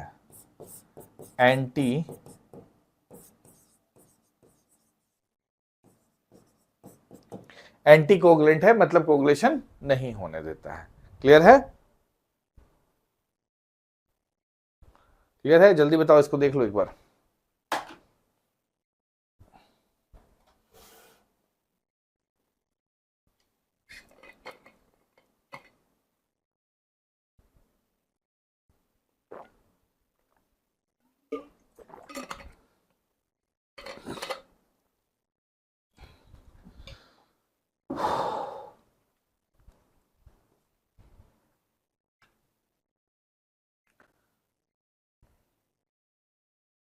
चलिए नेक्स्ट हम लोग ब्लड ग्रुप पर आ गए हैं। ठीक है, ब्लड ग्रुप एक्चुअली डिस्कवर कौन किया था? That is Landsteiner and winner का नाम हम लोग जानते हैं, ठीक है। दिस ब्लड ग्रुप का डिस्कवरी कौन किया है? एबीओ ब्लड ग्रुप सिस्टम कौन खोजा है? That is this Landsteiner. ABO जैसे बोलते हो ना, blood group A, blood group B, blood group A B, तो इसको कौन खोजा है? और एक होता है ओ, तो इसको कौन खोजा है एबीओ ब्लड ग्रुप सिस्टम को? That is Landsteiner. Karl Landsteiner लिखा हुआ है, आप लैंडस्टीनर ही याद रखिएगा। The circulation of blood in our body, ये विलियम हार्वे, ये भी इंपॉर्टेंट नाम है, ठीक है। विलियम हार्वे का बात करते हैं। जो आरएच फैक्टर होता है ना, पॉजिटिव और निगेटिव वाला जो बात करते हो, उसको लैंडस्टीनर एंड विनर खोजा है, उसको लैंडस्टीनर एंड विनर खोजा है, उसका भी नाम आपको याद रखना है, ठीक है। अब चलो हम लोग ब्लड ग्रुप पढ़ने का कोशिश कर रहे हैं। ब्लड ग्रुप में देखो, ब्लड में ब्लड ग्रुप जो होता है वो बेसिकली प्रेजेंस ऑफ एंटीजन को बोलते हैं। जैसे ये आरबीसी बनाया है, इसके ऊपर आपको ऐसा शेप का दिख रहा है, ठीक है, तो इसका मतलब ए शेप का कुछ दिख रहा है, तो इसको हम लोग क्या बोलेंगे? This is blood group A, ठीक है। ये जो दिख रहा है इसके कारण क्या बोलते हैं? ब्लड ग्रुप ए। जब हम लोग को ऐसा कुछ राउंड राउंड दिख रहा है तो हम लोग बोलते हैं दिस इज बी एंटीजन और ब्लड ग्रुप बी, ठीक है। उसी तरह से जब दोनों दिखेगा तो क्या बोलोगे? Blood group A B. और जब किसी भी तरह का एंटीजन नहीं दिख रहा है, लिखा हुआ है नो एंटीजन, तो क्या बोलोगे? That is blood group O, ठीक है। जो भी एंटीजन होगा उसी में उसके अनुसार एंटीबॉडी भी होगा, ठीक है। जो भी एंटीजन होगा उसके अनुसार एंटीबॉडी होगा, ठीक है। एक बात याद रखना, सेम एंटीबॉडी इसमें नहीं होता है, this is only the case where we see this exception. यानी ब्लड ग्रुप ए एंटीजन में होना कौन सा चाहिए था? ए एंटीबॉडी, लेकिन होता नहीं है। इसका भी रीजन है, प्लाज्मा में होता है एंटीबॉडी, ठीक है। प्लाज्मा में क्या प्रेजेंट होता है? प्लाज्मा में होता है एंटीबॉडी। अब थोड़ा समझने का एक छोटा सा कोशिश करो। एंटीबॉडी का मान लो ऐसा शेप हम बना रहे हैं, ठीक है, this is shape of antibody, ऐसे बना हुआ है, ठीक है। अब इसके आगे का शेप ही डिपेंड करता है। अब ये जो हम शेप बना है, दिस इज एंटीबॉडी ए, ठीक है, दिस इज एंटीबॉडी ए, इस तरह का ही रखा हुआ है ना। अब ये क्या बना हुआ है बताओ? ब्लड ग्रुप ए। जब ब्लड ग्रुप ए में एंटीबॉडी ए होगा, इस केस में क्या होगा? ऐसे ये जाके फंस जाएगा, फ्लो करेगा तो फंस जाएगा, मतलब ब्लड प्रॉपर्ली फ्लो कर पाएगा? नहीं फ्लो कर पाएगा। इसलिए इस केस में इसका उल्टा होगा। अब यहीं पर देखो हम बी बना दिए, थोड़ा समझने का बस कोशिश करो, यह राउंड सा शेप दिए, बी बना दिए। अब ऐसे आएगा तो फंसेगा? कभी नहीं फंसेगा। तो इसलिए क्या होगा? इसमें बी होगा। एंटीजन ए में क्या होगा? ब्लड एंटीबॉडी बी होगा। तो बी जो ये हम एंटीबॉडी बोल रहे हैं, इसको हम लोग स्मॉल लेटर से रिप्रेजेंट करते हैं। तो हम बस लिख दे रहे हैं साफ साफ क्या होगा वो, ठीक है। समझ गए होगे मेरे ख्याल से रीजन क्या है। जैसे देखो ए, ये क्या है? ब्लड टाइप ए, इसमें क्या होगा? एंटीबॉडी बी, स्मॉल बी से रिप्रेजेंट करेंगे, ठीक है। यहां पर सब जगह एंटीबॉडी नहीं लिख रहे हैं। ब्लड टाइप ए में, बी में कौन सा एंटीबॉडी होगा? ए। ब्लड टाइप बी में कौन सा एंटीबॉडी होगा? ए, ठीक है। एंटीबॉडी कौन सा हो जाएगा जी? ए। उसी तरह से ब्लड टाइप ए बी में क्या होगा? इसमें तो कोई भी रहेगा तो प्रॉब्लम हो जाएगा, तो इसमें नो एंटीबॉडी होता है, ठीक है। इसमें नो एंटीबॉडी। वहीं ओ में दोनों रहे तो भी कोई दिक्कत नहीं है। तो इसमें हम लोग बोलते हैं बोथ ए एंड बी, तो इसमें एंटीबॉडी कौन सा हो जाएगा? एंटीबॉडी ए एंड, देखो हम कैपिटल लिखे, गलत लिख दिए ना जी। क्या लिखना चाहिए मेरे को? स्मॉल में। इतना छोटा हो जाता है क्या? स्मॉल क्या कैपिटल, ठीक है। तो यहां क्या लिखोगे? एंटीबॉडी ए कॉमा बी कर दे रहे हैं। आपको ऐसे नहीं लिखना चाहिए, आपको लिखना चाहिए एंटीबॉडी बी, ठीक है, प्रॉपर लिखना चाहिए। तो यही होता है हमारा ब्लड ग्रुप, जिससे हम लोग ब्लड ग्रुप निकालते हैं। यानी आरबीसी के ऊपर जो स्ट्रक्चर दिखता है उसी स्ट्रक्चर से हम लोग डिफाइन करते हैं कौन सा ब्लड ग्रुप है। नेक्स्ट है आरएच फैक्टर। अभी तो हम आपसे ब्लड ग्रुप का बात किए, हम कहां बात किए कि ब्लड ग्रुप निगेटिव है कि पॉजिटिव है, ठीक है। इसी के लिए एक वर्ड होता है आरएच फैक्टर। आरएच एक्चुअली में रीसस मंकी से आया हुआ वर्ड है, रीसस मंकी, ठीक है। जो जनरल मंकी देखते हो ना, रीसस मंकी ही है, ठीक है। इसमें देखो लैंडस्टीनर और विनर जो है यहाँ पर नाम लिखा हुआ है, उस समय बोल रहे थे ना, लैंडस्टीनर और विनर बैठ के और रिसर्च कर रहा था, तो देखा मंकी के ब्लड में कुछ मंकी में एक अलग सा शेप दिख रहा है, ठीक है, और कुछ में नहीं दिख रहा है। तो बोला देखो बायोलॉजी की भाषा में दिखने को क्या बोलते हैं? पॉजिटिव। जैसे कोरोना जिसमें हुआ क्या बोल दोगे? कोरोना पॉजिटिव, ठीक है, जिसमें नहीं है तो उसमें कोरोना निगेटिव, ठीक है। तो इसमें भी वैसे ही बोला कि अच्छा ऐसा कुछ फैक्टर दिख रहा है, ठीक है, जैसे देखो ये वाला कुछ अलग सा फैक्टर राउंड सा दिख रहा है, तो बोला okay this is RH factor, और जिसमें दिखेगा उसको क्या बोलेंगे? RH positive. यही लिख दिया ना, RH पॉजिटिव, और जिसमें नहीं दिखेगा उसको क्या बोलोगे? RH negative. क्लियर है मेरा बात? देखो वही लिखा है, दे discover while experimenting with the rhesus monkey, which is why it is called the RH factor. ठीक है, what is RH factor? RH factor is a type of protein on the outside of red blood cell, ठीक है, तो red blood cell के बाहर जो होता है उसी को बोल रहे हैं। अगर है तो बोलेंगे पॉजिटिव, अगर नहीं है तो क्या वर्ड यूज कर देंगे? निगेटिव, ठीक है। It plays a major role in pregnancy. Actually में ये एक डिजीज का बात कर रहा है, दिस इज एरिथ्रोब्लास्टोसिस, ठीक है। क्या होता है एरिथ्रोब्लास्टोसिस? एरिथ्रोब्लास्टोसिस के केस में मदर अगर निगेटिव ब्लड ग्रुप है, लिखा है मदर क्या है? This is negative blood group, और जो बच्चा कैरी की है वो पॉजिटिव है, ठीक है, RH पॉजिटिव फीटस, ठीक है। इस केस में पहला बेबी का तो बर्थ होगा, लेकिन जब दूसरा बेबी जब होगा तो वो नहीं ले पाएगा, बर्थ नहीं होगा, डेथ हो जाएगा उसका, ठीक है। तो इस प्रॉब्लम को हम लोग बोलते हैं एरिथ्रोब्लास्टोसिस। इस प्रॉब्लम को बोलते हैं एरिथ्रोब्लास्टोसिस। एक्चुअली में होता क्या है कि मदर का जो बॉडी है ना वो निगेटिव है, तो वो पॉजिटिव के खिलाफ एंटीबॉडी जनरेट कर लेगा, ठीक है, पॉजिटिव के खिलाफ एंटीबॉडी जनरेट कर लेगा, समझे। आखिर जो पॉजिटिव है RH पॉजिटिव, ये भी तो एक प्रोटीन है, ठीक है, ये भी तो एक प्रोटीन है, तो इसके खिलाफ भी एंटीबॉडी जनरेट कर लेगा, ठीक है। जब जनरेट कर लेगा तो उससे फाइट करके उसको खत्म कर देगा, यही चीज होता है, ठीक है। तो उस डिजीज को हम लोग क्या बोलते हैं? एरिथ्रोब्लास्टोसिस, ठीक है। एक और छोटा सा बात हम आपसे यहीं पर कर ले रहे हैं, ठीक है। हम लोग बात कर रहे हैं यूनिवर्सल डोनर और यूनिवर्सल एक्सेप्टर का, ठीक है। यूनिवर्सल टाइप करो तो जी जल्दी से, यूनिवर्सल डोनर कौन सा? यूनिवर्सल डोनर, ठीक है, और एक है यूनिवर्सल एक्सेप्टर। देखो ये भी, हाँ ठीक बोल रहा हूं, ठीक है। अब O निगेटिव टाइप की हो, दैट इज करेक्ट, ठीक है। हम आपसे पूछे थे यूनिवर्सल डोनर कौन सा है, आप बोले O निगेटिव, तो पहले लिख देते हैं O निगेटिव को क्या बोलते हैं? That is universal donor. क्यों बोलते हैं समझने का कोशिश करो। O ब्लड ग्रुप के ऊपर किसी भी तरह का एंटीजन है? नहीं है। अगर सिर्फ दिया है O तब तो ठीक है, कोई दिक्कत नहीं, लेकिन O पॉजिटिव और नेगेटिव में देखोगे तो O पॉजिटिव में पॉजिटिव वाला RH वाला दिस प्रोटीन प्रेजेंट है, ठीक है, तो O पॉजिटिव नहीं होगा। उस केस में क्या बात करेंगे हम लोग? O निगेटिव, क्योंकि O निगेटिव में किसी भी तरह का एंटीजन प्रेजेंट नहीं है, इस कारण से। वहीं यूनिवर्सल एक्सेप्टर कौन होगा? जिसमें किसी भी तरह का एंटीबॉडी नहीं है, ठीक है। यूनिवर्सल एक्सेप्टर कौन होगा?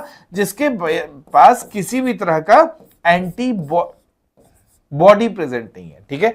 यूनिवर्सल डोनर कौन होगा? देखो एंटीजन अगर उसके ब्लड में होगा तो दूसरे के ब्लड में जाकर उसके खिलाफ एंटीबॉडी बना देगा, ठीक है। तो उस केस में क्या होना चाहिए?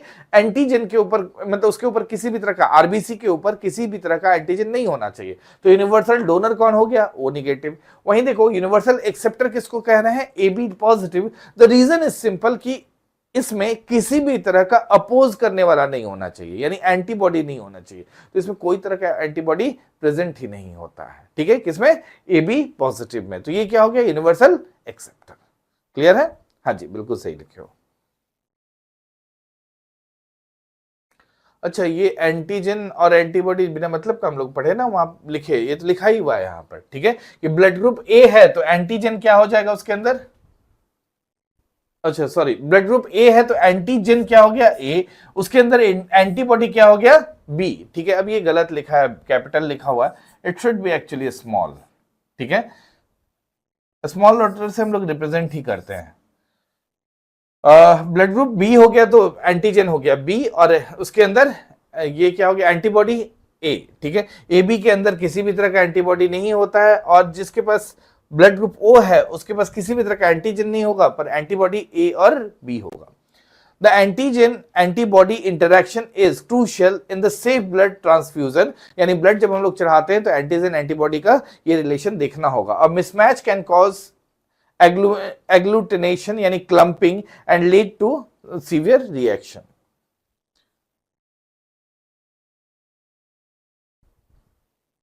हाँ जी, यही बात तो बोल रहे हैं सैफ। आप बोल रहे हैं तो बेसिकली हम आपको फीटस का बताए, वही बात कह रहे हैं, ठीक है। उस केस में फीटस का चेक करता है ब्लड पहले, ठीक है, फीटस का ब्लड जानना होगा तब होगा। जनरली इस केस में प्रॉब्लमेटिक रहता है, ठीक है। RH positive husband and wife is RH negative, ठीक है। Mother should be negative, that ये foetus should be positive in that case होता है। अच्छा, ये एक बहुत इंपॉर्टेंट डेटा है, आपको रटना है ये अच्छे से, ठीक है। ये बात कर रहा है कि देखो इसका भी ढेर सारा क्वेश्चन पूछा हुआ है जिसमें पेरेंट्स का ब्लड ग्रुप दिया हुआ है और पूछ रहा है बेबी का क्या होगा। देखो इसमें हम लोग याद रखते हैं, पहले हम यहाँ पर इसे सीक्वेंस में याद रखोगे ज्यादा इजिली याद होगा, ठीक है। पहले ब्लड ग्रुप O का मतलब यहाँ मेल और फीमेल कोई भी हो सकता है, यहाँ फीमेल और मेल कोई भी हो सकता है, मतलब इससे मतलब नहीं है कि कौन किसका है, ठीक है। तो मान लो फादर ये मदर, फिर ये उल्टा मान लो ये मदर ये फादर, ठीक है। ब्लड ग्रुप O है एक का, दूसरे का A है, तो कौन सा ब्लड ग्रुप का बच्चा होने का पॉसिबिलिटी ज्यादा है? दिस इज O और A, ठीक है। O और B है तो O और B, O और AB है तो A और B, ठीक है। O और O है तो O हो जाएगा। ये देखो अलग अलग सीक्वेंस में याद कर लो, इन चारों को एक साथ याद करो, इन चारों को एक साथ याद करो। रीजन हम आपको बता रहे हैं, यहां पर दिखने में सेम लग रहा है कि O जब भी किसी ब्लड ग्रुप के साथ आता है तो क्या बनता है? उसके साथ वाला। O A के साथ आया तो OA बना, O B के साथ आया तो OB बना, O O के साथ आया तो O बना। आप बोलोगे तब O AB के साथ आया तो O और AB बनना चाहिए था। हम बोलेंगे नहीं, यहां एक थोड़ा सा पंगा है, O और AB आसपास आपस में कभी साथ नहीं रहेगा, बस इतना याद रखना, ठीक है। O और AB, अब ये मैथ थोड़ी ना चल रहा है जी, ठीक है, ये याद रखने का तरीका है। O और AB आपस में साथ कभी नहीं रहेगा। देखो O और AB आया तो बोला हम दोनों आपस में कट मर जाएंगे, और जब कट मर जाता है तो फायदा किसको होता है? दूसरे को। तो कौन आ गया यहाँ? A और B। देखो O और AB आया तो दोनों ब्लड ग्रुप नहीं आएगा, O और AB वाला केस अलग हो जाता है। O और AB आए तो दोनों आपस में मान लो कि लड़ाई झगड़ा करता है, कट मर गया, ठीक है। तो फिर दूसरा आ जाएगा, दूसरा कौन सा बचा? A और B, वो आ जाएगा, ठीक है। तो इसको याद रखना अलग से, ठीक है। ये तीसरा नंबर वाला, बस इतना ही छोटा सा कंसेप्ट याद रखो, O और AB आपस में कभी दोस्ती नहीं निभाने वाला है, ठीक है। चलिए नेक्स्ट आ जाते हैं। ब्लड ग्रुप A आ गया, तो इस केस में भी A रहे चाहे B भी रहे, O और A मतलब वो ब्लड ग्रुप आता है, ठीक है। A में क्या हो गया? A और O, B में क्या हो गया? B और O, ठीक है। ये O और B एक ही बात है। अब देखो ब्लड ग्रुप AB के साथ AB आया, इस केस में क्या होना चाहिए था? O और AB, लेकिन यहां पर AB डोमिनेंट है। आपको पता है AB और O का तो ऐसे भी रिश्ता नहीं है अच्छा, तो ये बोलेगा O को तो नहीं आने देंगे चाहे कोई भी आ जाए, ठीक है। तो यही वाला हिसाब किताब यहां पर तीनों में चला, ठीक है। ये तीनों का रिजल्ट क्या आया? सेम। ये तीनों का रिजल्ट क्या आ रहा है? सेम। इन तीनों में O नहीं है, क्योंकि AB AB A B A B, A B A के साथ A B A B, A B B के साथ ए बी ए बी। देखोगे तो दुनिया में दोस्ती वाला रिश्ता जैसे चलता है ना, वैसे ही बात कर रहा है ये लोग भी, है कि नहीं? कि ए और ए बी का बेसिकली चल रहा है तो बेसिकली ओ को नहीं आने देंगे। यहां भी वैसे ही किया है, उल्टा नहीं किया है। ओ और ए बी जब आपस में लड़ेगा तो क्या होगा? फायदा दूसरे को होगा, तो ए और ए बी आ गया है, ठीक है। उस तरह से बस याद रख लीजिए। अब ब्लड ग्रुप ए और बी है, ठीक है। लास्ट वाला क्या है? ब्लड ग्रुप ए और बी। इस केस में क्या होगा? सब आ जाएगा, ठीक है। अब सोचो दो दोस्त है, पार्टी मना रहा है, ठीक है। वो बोलेगा भाई हमको तुम लोग से थोड़ी ना लड़ाई झगड़ा करना है, ठीक है, आना है आओ, हम सबको इनवाइट कर रहे हैं। तो इस केस में क्या होगा? ए बी ओ सब आ जाता है। क्लियर है? तो यही है 10 है, ये आपको रटना है ये, ठीक है। तरीका हम बता चुके हैं, बाकी आपका मर्जी है जैसे याद कर लीजिए। इससे ढेर सारा क्वेश्चन है। चलिए आगे बढ़ रहे हैं, कोई दिक्कत? नेक्स्ट टॉपिक हमारा ये, एक्चुअली में हम लोग सर्कुलेटरी सिस्टम में एंटर कर रहे हैं। चलिए यहां पर देखिए, कोई दिक्कत है तो बताइए एक बार।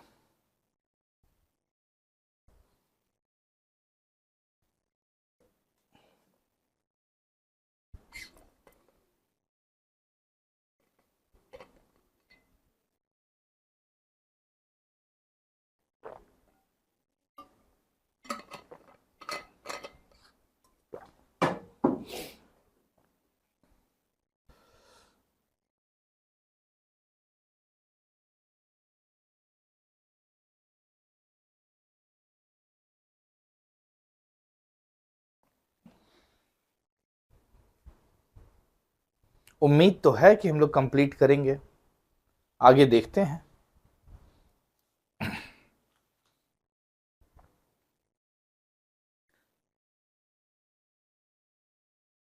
चलिए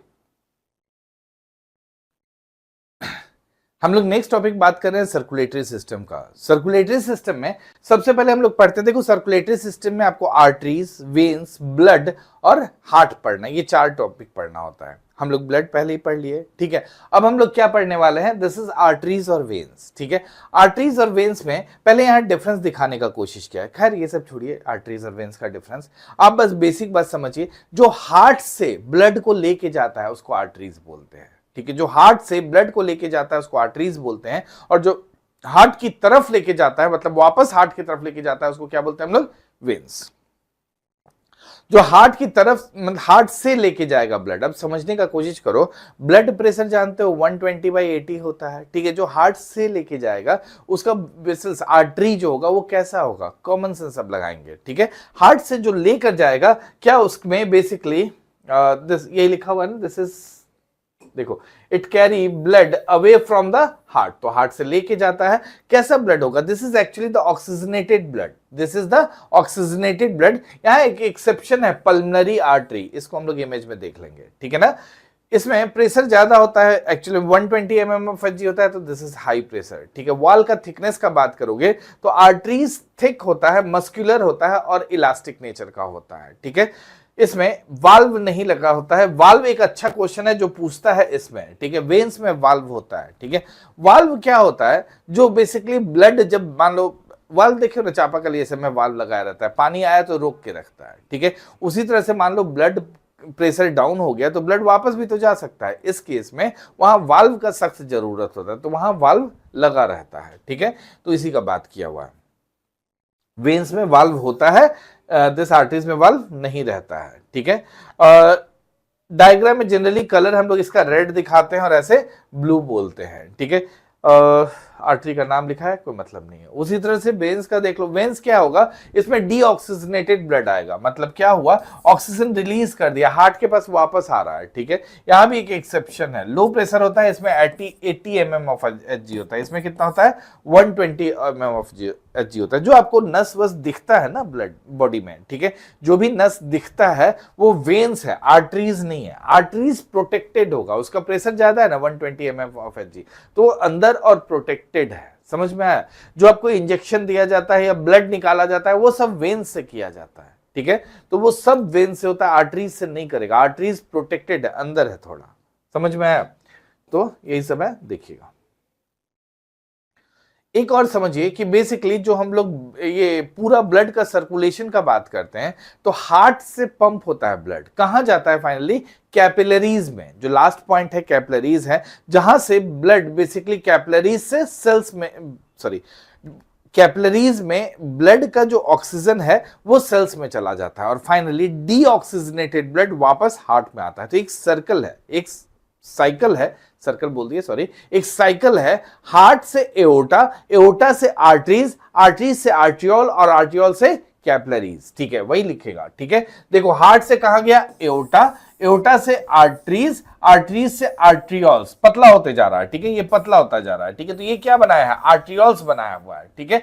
और ये फाइनल, सॉरी, यहां पर फाइनल पॉइंट में क्या बनाया है, कैपिलरीज, ठीक है। तो फाइनली एंड कहां हुआ, कैपिलरीज, यानी कैपिलरीज ऐसा पॉइंट है जहां ऑक्सीजनेटेड और डीऑक्सीजनेटेड ब्लड एक साथ रहता है। कैपिलरीज ऐसा पॉइंट है जहां ऑक्सीजनेटेड और डीऑक्सीजनेटेड ब्लड एक साथ रहता है। इसके बाद चलते हैं हम लोग venules, veins, vena cava. Vena cava मोटा वाला लाइन हो गया जो वापस हार्ट की तरफ लेके जाता है, ठीक है। तो सबसे मोटा वाला इसमें कौन हुआ, एओर्टा, एओर्टा से पतला कौन हुआ, आर्टरीज, आर्टरीज से क्या हुआ पतला, आर्ट्रियोल्स, और फाइनल पॉइंट क्या हुआ, कैपिलरीज। कैपिलरीज से फिर मोटा कौन सा हो गया, वेन्यूल्स, वेन्स और वेना कावा। वापस कहां पहुंच गया, हार्ट में। ये बेसिकली आपको पता होना चाहिए। नेक्स्ट हम लोग टॉपिक पढ़ रहे हैं हार्ट। यहां तक दिक्कत तो नहीं होगा। चलिए हार्ट पढ़ना है, थोड़ा सा साइज छोटा कर लेते हैं इसका। देखो हम लोग बात कर रहे हैं हार्ट का। देखो हार्ट के स्टडी को आप क्या बोलते हो, कार्डियोलॉजी। हार्ट के स्टडी को क्या बोलते हो, कार्डियोलॉजी। पहले एक अलग से शीट में हम समझा देते हैं फिर। हार्ट के स्टडी को क्या बोलते हो, कार्डियोलॉजी। हार्ट को हम लोग दो पार्ट में डिवाइड करते हैं, ठीक है। हार्ट को हम लोग दो पार्ट में डिवाइड करते हैं, कौन कौन सा, this is atrium and ventricle. ऊपर वाले को क्या बोलते हो? एट्रियम। ये वाला हार्ट नहीं होता है जी, ठीक है, ये एट्रियम एंड वेंट्रिकल, ठीक है। एट्रियम ऊपर वाला पार्ट को बोलते हैं, वेंट्रिकल हम लोग नीचे वाला पार्ट को बोलते हैं। एट्रियम एक्चुअली में रिसीवर होता है, ठीक है, एट्रियम एक्चुअली में क्या स्पेलिंग लिख रहा है जी?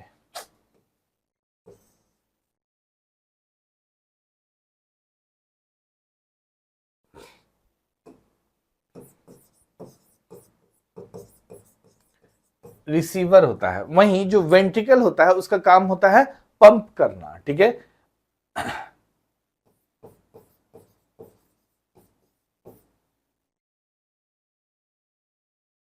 ये स्पेलिंग गलत लिखे ना, रिसीवर ऐसे थोड़ी ना होता है जी, RECEIVER होना चाहिए ना। वेंट्रिकल क्या करता है? दिस इज पंप करने का काम करता है, समझ में आया?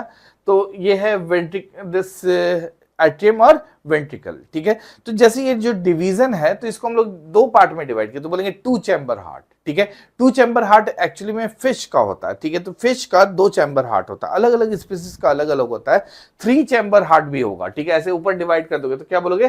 थ्री चैम्बर हार्ट हुआ पड़ा है। थ्री चैम्बर हार्ट किसका हो जाता है? जैसे एम्फीबियंस और रेप्टाइल्स का थ्री चैम्बर हार्ट होता है। यहां पर क्रोकोडाइल एक्सेप्शन है और एग्जाम्स में पूछा हुआ भी है, ठीक है। क्रोकोडाइल के बारे में एग्जाम्स में पूछा हुआ भी है कि उसके पास कितना चैम्बर होता है? Four chamber. क्रोकोडाइल के पास कितना होता है? Four chamber. अच्छा, हार्ट का लोकेशन तो आपको पता है, ह्यूमंस में हम लोग किधर बात करते हैं? That is slightly left. Lungs वाला टॉपिक में भी डिस्कस किए थे सेम चीज कि हार्ट का लोकेशन किधर होता है? दैट इज स्लाइटली लेफ्ट, ठीक है। तो किधर होता है हार्ट? स्लाइटली लेफ्ट, ठीक है। हार्ट में जो साउंड आता है उसको लबडब बोलते हैं, लबडब, ठीक है।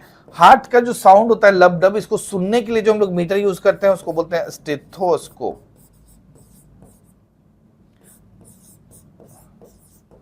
और जो हार्ट बेसिकली हार्ट बोले, जो बेसिकली ये ब्लड प्रेशर को मेजर करने के लिए यूज करते हैं मशीन का, उसका नाम होता है स्फाइग्मोमैनोमीटर।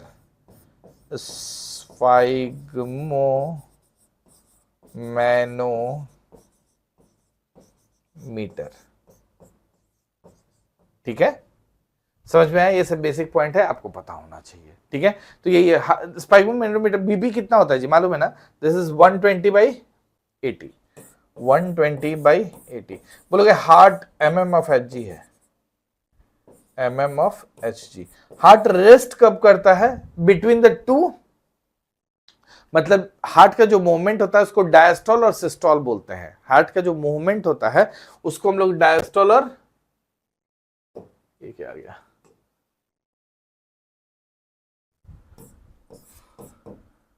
डायस्टोल और सिस्टोल वर्ड यूज करते हैं। डायस्टोल और सिस्टोल जो वर्ड यूज करते हो, बेसिकली डायस्टोल क्या होता है? सिस्टोल मतलब समझ लो ये हो रहा है, सिकुड़ने से याद रखना, ठीक है। तो सिस्टोल कंट्रैक्ट होने को बोलते हैं, डायस्टोल रिलैक्स होने को बोलते हैं। तो जो आपका कंट्रैक्शन और रिलैक्सेशन मूवमेंट है, इसी को डायस्टोलिक और सिस्टोलिक मूवमेंट वर्ड यूज करते हैं। तो बोलोगे हार्ट रेस्ट कब करता है? In between the two movements, ठीक है, यानी बिटवीन द सिस्टोल और डायस्टोल, सिस्टोल और डायस्टोल के बीच में ही हार्ट रेस्ट करता है, ठीक है। सिस्टोल और डायस्टोल के बीच में ही हार्ट रेस्ट करता है, ठीक है। हार्ट के बीच का जो इधर का लाइन होता है, इधर से जो इधर लाइन होता है, इसको हम लोग सेप्टम वर्ड यूज करते हैं। इस लाइन को क्या वर्ड यूज करते हो? सेप्टम, ठीक है। तो इसलिए ऐसे जो डिवाइड कर दिए तो ये क्या हो गया? चार चैम्बर हो गया। एट्रियम वेंट्रिकल समझ गए थे, ये मेरा लेफ्ट हैंड है, तो इधर हम लोग बोलेंगे लेफ्ट एट्रियम, लेफ्ट वेंट्रिकल, ठीक है।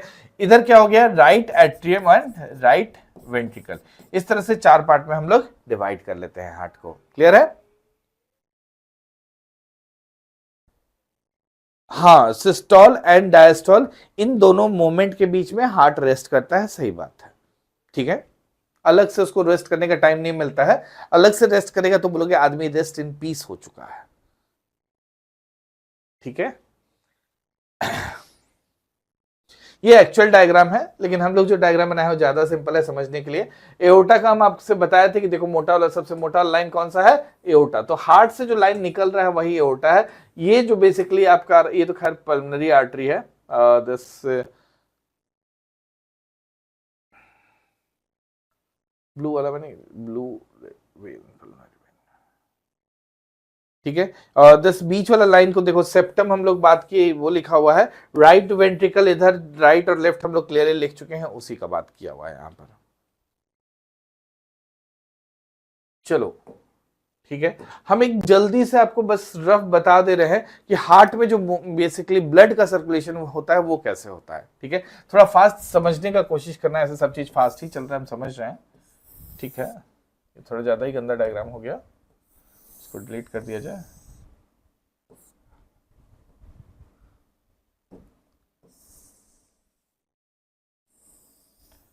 अब जैसे ये हम लोग बना रहे हैं कि दस बीच में सेप्टम आ गया, ठीक है, यहां पर ऐसे वाल्व होता है, ठीक है, ऐसे वाल्व हो जाता है।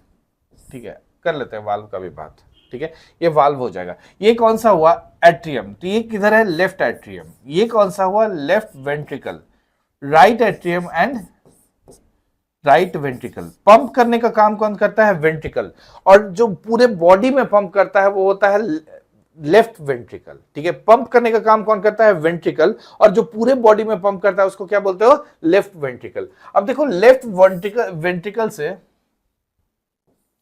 पूरा बॉडी में पंप हुआ, पूरा बॉडी में पंप हुआ, यानी बॉडी ऑर्गन्स में गया, बॉडी ऑर्गन्स में गया। बॉडी ऑर्गन्स में जाकर क्या हुआ, ऑक्सीजनेटेड ब्लड निकला है ना यहां से। ठीक है, तो यहां पर से क्या निकला है, ऑक्सीजनेटेड ब्लड, ऑक्सीजनेटेड ब्लड। ये फिर किधर चला जाएगा आपका, राइट एट्रियम में। ये किधर चला जाएगा, राइट एट्रियम में। ये क्या हो गया, जो बॉडी ऑर्गन से निकला ये सब डीऑक्सीजनेटेड है। ये क्या है, डीऑक्सीजनेटेड ब्लड है। ठीक है, ये किधर चला गया, राइट एट्रियम में। अब राइट एट्रियम से फिर राइट वेंट्रिकल में आएगा। ये क्या है, डीऑक्सीजनेटेड ब्लड है।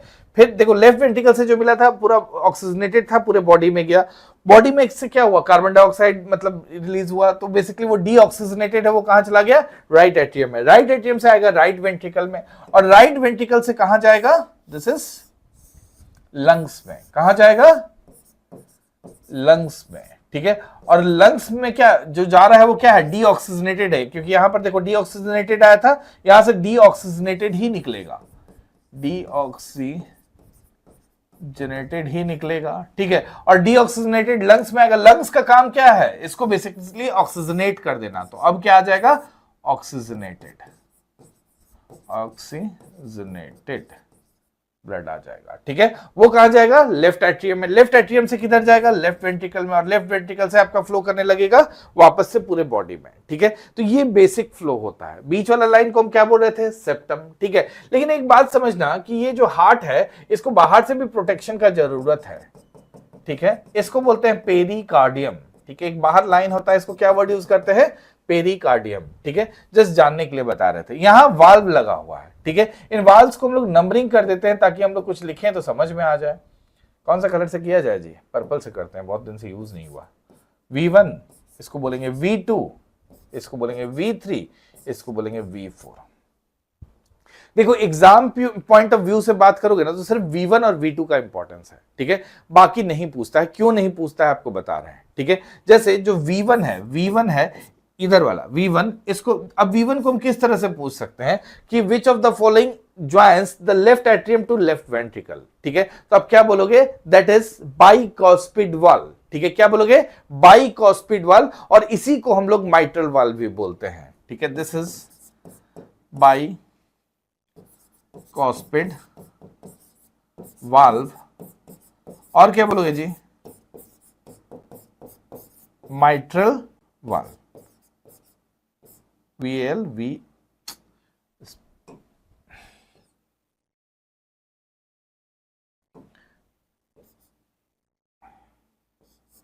Mitral valve. ठीक है, अब वहीं जो V2 है, देखो ये बाय साइड है तो ऐसे भी याद रख लो बाइकॉस्पिड, लेकिन बाइकॉस्पिड एग्जाम नहीं पूछेगा, ज्यादातर पॉसिबिलिटी होता है कि माइट्रल वाल्व कर दे। ठीक है, ये जो इधर है, अब सीधे इधर दाएं साइड है, तो आप ऐसे भी बोल सकते हो ट्राइकॉस्पिड वाल्व, ठीक है। V2 को हम लोग क्या बोलते हैं, this is tricuspid, tricuspid valve. अब वाल्व वाल्व क्यों कर रहे हैं, समझ में आ रहा है ना यूज, ये बात समझने का कोशिश करो। लेफ्ट वेंट्रिकल क्या करेगा, दिस सिस्टोलिक मूवमेंट जब होगा तो ये बेसिकली प्रेशर लगाएगा ताकि ब्लड इधर जाए। इस केस में ऐसा भी तो हो सकता है कि ब्लड ऊपर भाग जाए, ठीक है, तो ये बंद हो जाएगा, ठीक है। उस केस में V1 बंद हो जाएगा, तो वाल्व या V1 या V2 बंद हो जाता है, समझे, ताकि ऊपर प्रेशर नहीं लग सके। तो वाल्व का काम ही होता है कि यूनी डायरेक्शनल फ्लो को मेंटेन रखना, वाल्व का काम ही होता है यूनी डायरेक्शनल फ्लो को मेंटेन रखना। अब देखो V3 हम इसलिए बोले कि इंपॉर्टेंट नहीं है एग्जाम से, ये कहां है, एओर्टा में निकल रहा है, तो इसको हम लोग बोलते हैं एओर्टिक वाल्व, ठीक है। V3 जो है एओर्टा में निकल रहा है, तो इसलिए हम लोग वर्ड यूज कर देते हैं एओर्टिक वाल्व, क्लियर है। अब देखो V4 कहां है, ये किधर जा रहा है, मतलब लंग्स में जा रहा है, जो लंग्स में जाता है उसको पल्मनरी हम लोग बोलते हैं, तो ये क्या हो गया, पल्मोनिक वाल्व, ठीक है। तो ये V4 को क्या लिख सकते हो, पल्मोनिक वाल्व।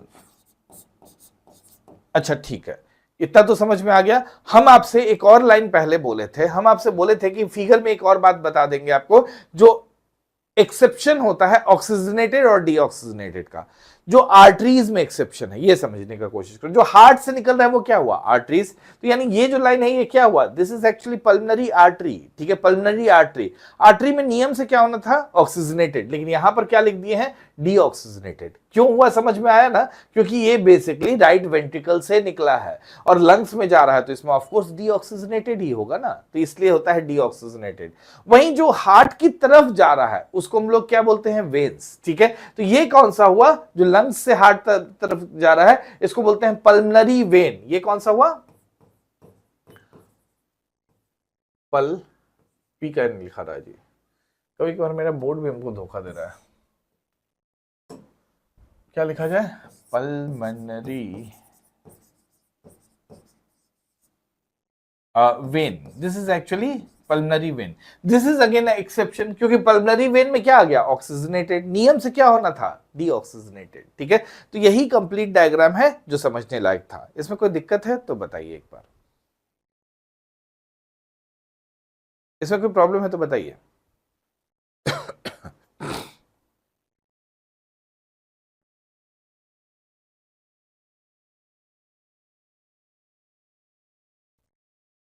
चलिए बढ़िया है, ठीक है। एक और छोटा सा याद रखना कि बेसिकली हार्ट जब खुद को, मतलब हार्ट में क्या होगा, ये तो पूरा सर्कुलेशन कर रहा है। ऐसे जो हार्ट का जो सर्कुलेशन हम लोग में होता है ना, इसको हम लोग डबल सर्कुलेशन वर्ड यूज करते हैं।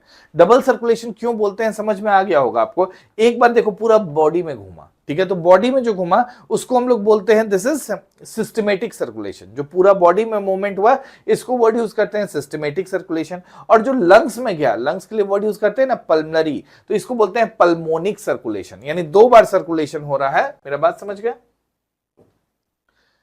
सर्कुलेशन दो बार हो रहा है तो हम लोग क्या बोलते हैं, this is actually double circulation. Double circulation लेशन, डबल सर्कुलेशन में एक कौन सा है, सिस्टेमेटिक, और दूसरा कौन सा है, दूसरा कौन सा है जी, पल्मोनिक सर्कुलेशन, पल्मोनिक सर्कुलेशन, ठीक है। यानी ये पूरा लंग्स वाला एरिया को घूम के लाएगा, ठीक है। कोई दिक्कत है इसमें, ये था डबल सर्कुलेशन का बात, ठीक है।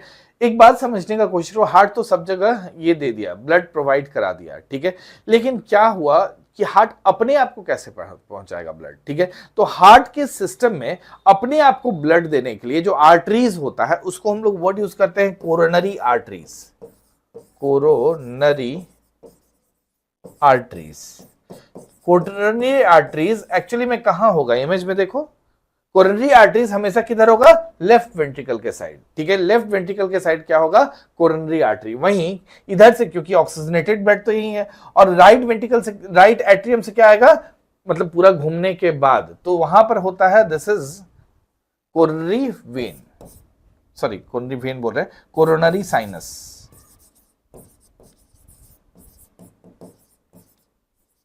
ठीक है, तो दो वर्ड याद रखिएगा यहां पर। हम आपसे कोरोनरी आर्टरी बोले जो पूरे हार्ट को ये मींस ऑक्सीजन प्रोवाइड करता है, वहीं डीऑक्सीजनेटेड जो ब्लड हुआ उसको निकालने के लिए राइट एट्रियम में कोरोनरी साइनस होता है। क्लियर है मेरा बात? इधर क्वेश्चन है। अच्छा, एक और छोटा सा बात, ठीक है, हार्ट से रिलेटेड एक और मतलब छोटा मोटा डिजीज ये सब सुन लो, बहुत ज्यादा लिखेंगे नहीं, ठीक है। जैसे एक ईसीजी बोलते हैं, ईसीजी क्या होता है? इलेक्ट्रोकार्डियोग्राम, ठीक है। ईसीजी में क्या होता है? इलेक्ट्रोकार्डियोग्राम में, ईसीजी में कि बॉडी के डिफरेंट पार्ट्स पर ये इलेक्ट्रोड्स लगा देगा और देखेगा कि इलेक्ट्रिकल एक्टिविटी कैसा चल रहा है, उसको चेक करने के लिए जो होता है दैट इज ईसीजी टेस्ट। उसी तरह से एक होता है ट्रेडमिल एक्सरसाइज स्ट्रेस टेस्ट। कौन सा हम बोल रहे हैं आपसे? Treadmill exercise. अब देखो, ट्रेडमिल एक्सरसाइज स्ट्रेस टेस्ट इस तरह का जो है ना, ट्रेडमिल में मान लो चला दिया, ठीक है, लेकिन आपका बॉडी जब चलता है तब हो सकता है हार्ट में कुछ इश्यूज ये सब होता हो, उसको चेक करने के लिए होता है this is treadmill exercise stress test, ठीक है। इसी तरह से एक और नाम जानते होंगे, बाईपास सर्जरी। बाईपास में बाईपास कर रहा है, बाईपास सर्जरी। बाईपास सर्जरी का ही दूसरा नाम है कोरोनरी आर्टरी बाईपास ग्राफ्ट, ठीक है। बाईपास सर्जरी का ही दूसरा नाम क्या है? कोरोनरी आर्टरी बाईपास ग्राफ्ट, ठीक है। यानी सोचो, कोरोनरी आर्टरी को क्या बोले हम लोग? देखो, कोरोनरी आर्टरी क्या है? यहां पर जो पूरे हार्ट को सप्लाई कर रहा है उसको बाईपास कर रहा है through the process of grafting, यानी कहीं का नस काट के वहां पर ग्राफ्ट कर दिया, ठीक है। एक और इंपॉर्टेंट है जिससे क्वेश्चन भी ढेर सारा पूछा है, that is pacemaker. Pacemaker actually में ऐसे नोड को बोलता है, साइनो एट्रियल नोड, ठीक है। साइनो एट्रियल नोड क्या होता है ये समझने का कोशिश करो। ये किधर होगा पहले ये सोचो, राइट एट्रियम में होगा, ठीक है। साइनो एट्रियल नोड किधर होता है? दिस राइट एट्रियम में होता है। ये बेसिकली स्मॉल सिग्नल्स प्रोवाइड करता है, इलेक्ट्रिकल दिस सिग्नल्स बोल सकते हो, इलेक्ट्रिकल सिग्नल्स या फिर इलेक्ट्रिकल इंपल्स प्रोवाइड करता है, जिससे ये पूरा हार्ट का फंक्शनिंग चल रहा होता है।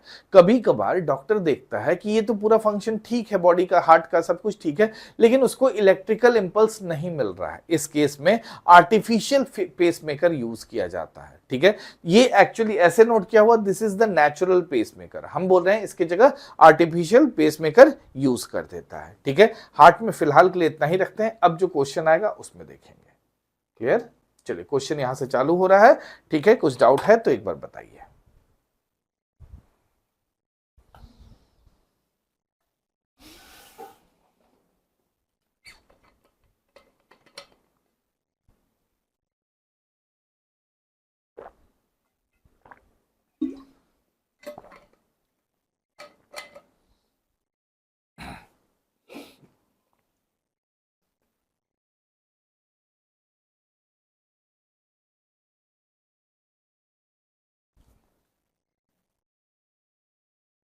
चलिए, अब इजली अब थोड़ा जल्दी जल्दी मार्क कर सकते हैं क्योंकि हम लोग इतना कहानी इसी के बारे में देखे भी हैं, ठीक है। हाउ मेनी टाइम्स डज, क्या लिखा है जी, healthy person heart beat in a minute? That is 72 times. बचपन से हम लोग जानते हैं। When does the heart rest? Heart rest between systolic and diastolic movement, यानी between the two beats, ठीक है। This which of the following is not a symptom of heart attack? Heart attack का symptom कौन सा नहीं है? देखो, chest pain होगा, ठीक है, होना ही चाहिए। नॉशिया एंड स्वेटिंग, स्वेटिंग होता है। Numbness and aching of arm, ये भी हो सकता है। दिस पेन इन लेग्स नहीं होगा, ठीक है, पेन इन लेग्स नहीं होगा। कौन सा सिम्टम नहीं है पूछ रहा है, ठीक है, नॉट अ सिम्टम, तो पेन इन लेग्स नहीं है। Which of these are typical signs of heart attack? आपको इसमें से आइडेंटिफाई करना है कौन कौन सा साइन होगा। देखिए, नॉशिया, नॉशिया तो अभी हम लोग देखे, ठीक है। दिस सीवियर पर्सपिरेशन, ये भी होना चाहिए, ठीक है। दिस हेडेक, हेडेक का इससे कोई रिलेशन तो नहीं है, ठीक है, तो हेडेक नहीं होगा। दिस सीवियर चेस्ट पेन, ये भी होगा, ठीक है, तो that is 1, 2 and 4. How many chambers are there in the heart? हालांकि यहाँ पूछना चाहिए था ह्यूमन हार्ट, दैट इज 4. ठीक है, तो ह्यूमन हार्ट में 4 का बात किए, फिश में 2 का बात किए, एम्फीबियंस एंड रेप्टाइल्स में हम लोग 3 का बात किए, बर्ड्स में हम लोग 4 का बात किए. Crocodile was the exception in reptiles, और क्रोकोडाइल में कितना होता है, दैट इज 4 चैम्बर होता है. बर्ड्स में 4 चैम्बर होता है. Clear? Human heart is made up of how many chambers? Only 4. Heartbeats are caused by electric current that originates in. ठीक है, हार्टबीट जो कॉज हो रहा है ब्रेन, ब्लड, हार्ट और स्पाइनल कॉर्ड किस में होगा? हार्ट से ही वो बेसिकली दिस ओरिजिनेट भी होगा. ठीक है, नेक्स्ट क्या लिखा है? The pulse in the human wrist beats. Pulse जो है ह्यूमन रिस्ट में कैसे बीट करेगा? At the same rate as the heart. ठीक है, कम और ज्यादा थोड़ी ना हो सकता है, तो ये तो एक्चुअली में सेम रेट रहेगा जैसा बेसिकली ये हार्ट में है. The first heart transplant was performed by, this is Christian Barnard. ठीक है, क्रिस्टियन बर्नार्ड के बारे में ऐसे भी जान जाइए, ये एक्चुअली साउथ अफ्रीका के बेसिकली दिस डॉक्टर साइंटिस्ट कह लीजिए है, सर्जन थे. ठीक है, तो बेसिकली ये साउथ अफ्रीका में पहली बार दिस हार्ट का सर्जरी किया गया था, दिस ट्रांसप्लांट किया गया था, सर्जरी बोले सॉरी, दिस हार्ट का ट्रांसप्लांट किया गया था. तो क्रिस्टियन दिस बर्नार्ड, ये काफी पहले ही हो चुका है, आई थिंक दिस 63 ये सब का होगा. ठीक है, दिस लिखे थे कहीं शायद, हाँ, दिस वाज इन 1967. ठीक है, तो ये 1967 में ही पहला हार्ट ट्रांसप्लांट किया जा चुका है. ठीक है, बाय क्रिस्टियन बर्नार्ड इन कहां पर? South Africa. ठीक है, चलिए, who among the following perform the world's first heart transplantation? That is Christian Bernard. The first human heart transplant was performed in, कहां बात की अभी? South Africa. ठीक है, कब हुआ? 1967 में ही. What is Jarvik? देखो, जार्विक आर्टिफिशियल हार्ट है. ठीक है, जार्विक जो है आर्टिफिशियल हार्ट है. ये जार्विक जो नाम रखा है, ये एक्चुअली में इनके साइंटिस्ट का ही नाम पर रखा है, दैट इज रॉबर्ट जार्विक. ठीक है, रॉबर्ट जार्विक साइंटिस्ट का नाम था, उसी के नाम पर दिस आर्टिफिशियल हार्ट बनाया गया, उसी को बोला है कि दिस इज जार्विक 7. ठीक है, जार्विक 7. इसका भी ईयर हम बस इसलिए बता रहे हैं कि समझने का कोशिश है कब ये सब डेवलपमेंट चल रहा है. दिस वाज इन 1982 के आसपास ये चला है. What the function of pacemaker? अभी हम लोग लास्ट टॉपिक कौन सा देख रहे थे? पेस मेकर का ही बात कर रहे थे. It decreases the heart beat. कैसे बीट करे? It regulates the heart beat. तो आंसर क्या हो जाएगा पेस मेकर का? That it regulates the heart beat. Pacemaker is also known as sinoatrial node. ठीक है, पेस मेकर को हम लोग क्या बोलते हैं? Sinoatrial node. ठीक है, वहीं देखो एवी नोड जो वर्ड लिखा हुआ है ना, इसका मतलब होता है atrio this ventricle node, atrio ventricle node. ठीक है, इस तरह का वर्ड एग्जिस्ट करता है. आपको जानना क्या है यहां पर कि पेस मेकर हम लोग किसको बोलते हैं? साइनोएट्रियल नोड को. The only when that carries, अभी बात किए थे कि एक्सेप्शन कौन सा है. The only when that carries the oxygenated blood. Oxygenated blood when में तो होना ही नहीं चाहिए, लेकिन यहां प्रेजेंट है किस में? पल्मनरी वेन में. ठीक है, इमेज में हम लोग दिखाने का कोशिश भी किए थे. The total volume of the blood in the normal adult being is 5 to 6 litre और 7% ऑफ बॉडी अप्रोक्सीमेटली होगा ऑफ बॉडी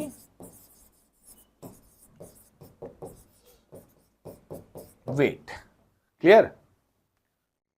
नेक्स्ट देखो, The total amount of the blood present in the normal human of 70 kg is, इसका answer ऐसे इसमें आपको star mark लगा दिया है घटना चक्र में, लेकिन इसका आंसर मेरे ख्याल से आप 5000 लिख सकते हैं, क्योंकि देखो 5 to 6 लीटर जरूर बोलते हैं, लेकिन एक और फैक्ट हम आपको बोले 7% ऑफ बॉडी वेट, यानी कितना हो गया? 4900 ml आ गया, यानी it is close related to the 5000, इसलिए बोल रहे हैं. ऐसा कोई डिस्कशन का पॉइंट इसमें नहीं बनता है.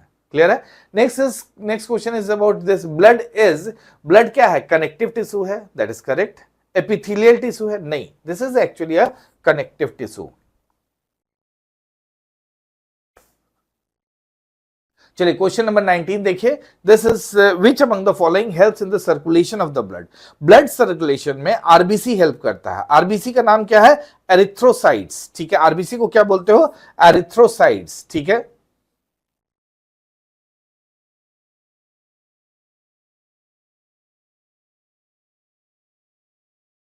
Which of the following is a fluid part of the blood, ठीक है, plasma is the fluid part of the blood, otherwise WBC blood platelet और RBC are the this blood sales.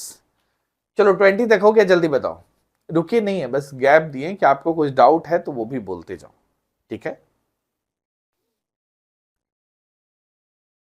21 नहीं, पहले 20 का बताइए, 20 तक कुछ दिक्कत है? हुँ?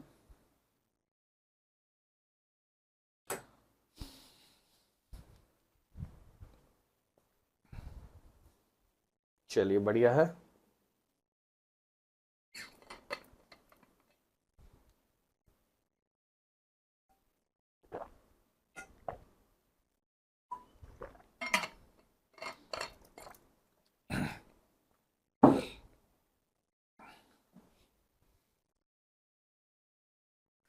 चलिए नेक्स्ट क्वेश्चन पे आ जाते हैं। व्हाट इज हेमोग्लोबिन, ठीक है, हेमोग्लोबिन क्या है आपका?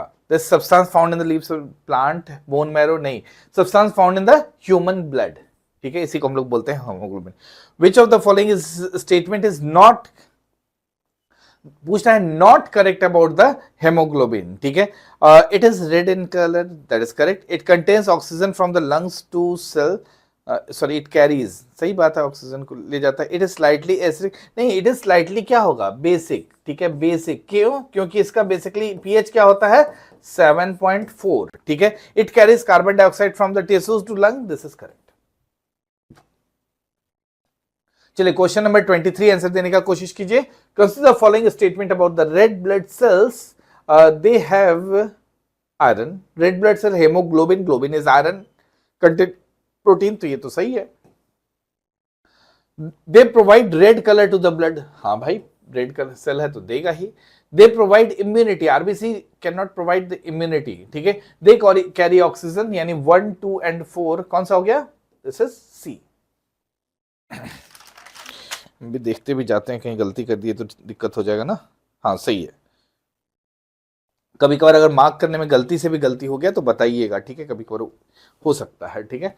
Consider the following, consider the following statement about hemoglobin, it carries, same ही है क्या, हाँ सेम ही लग रहा है। It carries oxygen, it contains iron, it gives red colour to the blood, that is 1 to 4, ठीक है, इम्यूनिटी वाला गलत हो गया। The function of haemoglobin in the body is, ठीक है, हेमोग्लोबिन क्या करता है भाई, ऑक्सीजन ट्रांसपोर्ट करेगा, और क्या ही कर लेगा हेमोग्लोबिन, ठीक है, तो that is a. Which of the following is the natural substance containing iron, iron किस में होगा, आयरन देखो मायोग्लोबिन में होता है, ठीक है। मायोग्लोबिन आपको याद होगा, हम आपसे बात कर चुके हैं, ठीक है, हेमोग्लोबिन एंड मायोग्लोबिन, जो मसल्स में ऑक्सीजन कैरी करके रखता है उसको क्या बोलते हो, मायोग्लोबिन, ठीक है। Next is myoglobin contains metal iron, ठीक है, तो basically myoglobin, globin is iron containing protein, iron के लिए वर्ड यूज करते हैं दिस ग्लोबिन, और मायोलॉजी यानी स्टडी ऑफ मसल्स, ठीक है, तो मसल्स के लिए मायो और ग्लोबिन इज फॉर आयरन, तो दैट इज आयरन, ऐसे भी एग्जैक्टली निकाल सकते हो आप एग्जाम में। In which of the following creature is the haemoglobin dissolved in plasma, किस में होगा, अर्थवर्म में, ठीक है, haemoglobin is actually dissolved in plasma, earthworm में होगा। नेक्स्ट क्वेश्चन नंबर 29 देखिए, this blood has red colour due to plasma, haemocyanin से क्या हो जाएगा जी, दिस इज ब्लू कलर, ठीक है, ऑक्टोपस में होता है, तो ये क्या हो गया, haemoglobin. Red blood cells have colour due to presence of haemoglobin, ठीक है। What function does the blood perform in the body, it takes oxygen to all the parts, this is blood,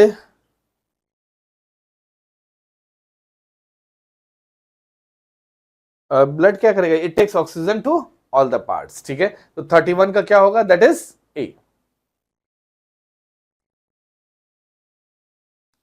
चलिए 32 देखिए, average blood pressure in the human is कितना होता है, that is 120/80, ठीक है, 120/80, systolic में 120, डायस्टोलिक में 80 आ जाता है, ठीक है, स्फाइग्मोमैनोमीटर यूज करते हैं हम लोग। The blood pressure systolic and diastolic of the healthy man is कितना हुआ, 120/80, ठीक है, this is on mm of Hg, ये mm ऑफ Hg है, इसमें मेजर करते हैं,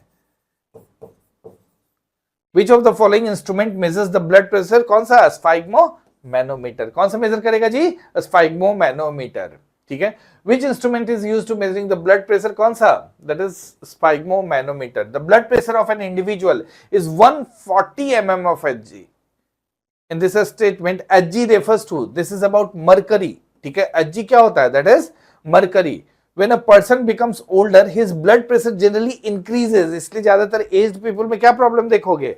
बीपी का, तो यानी इंक्रीज हो जाता है ब्लड प्रेशर। क्लियर है?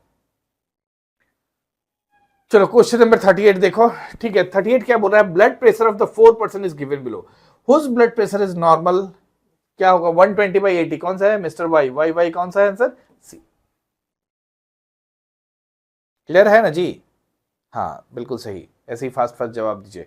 The blood pressure in our body is कितना होता है? दिस इज, देखो, इक्वल टू एटमॉस्फेरिक प्रेशर तो हो नहीं सकता है, लेस देन हो नहीं सकता है, ग्रेटर है। कितना ग्रेटर है? देखो एटमॉस्फेरिक प्रेशर होता है कितना? 760 mm of Hg। ठीक है, हम बोल रहे हैं कि जब हम लोग का ब्लड प्रेशर कितना होता है? 120 mm of Hg, और दूसरा होता है 80। ठीक है, सिस्टोलिक में 120 और ऐसे 80 डायस्टोलिक में। तो एक्चुअल कितना हो गया? दिस इज 880, क्योंकि एटमॉस्फेरिक प्रेशर प्लस इतना होता है, तो 880। और दूसरा कितना हो गया आपका? This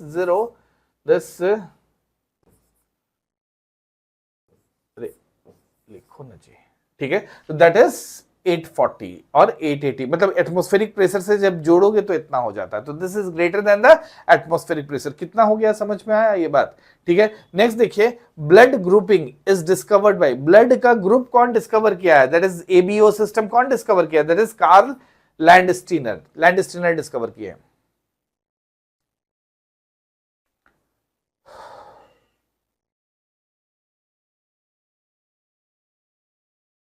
RH factor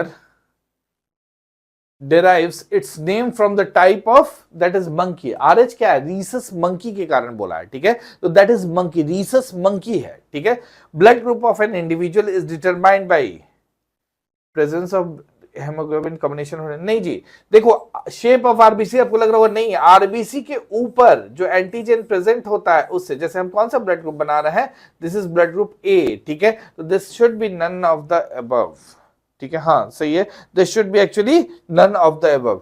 the red blood cell of a person with blood group O contains agglutinogen. Agglutinogen RBC जिसका ब्लड ग्रुप ओ है, क्या होगा? Neither A nor B. ठीक है, यानी ब्लड ग्रुप ओ कैसा होता है? ऐसा, इसके ऊपर किसी भी तरह का एंटीजन नहीं होता है।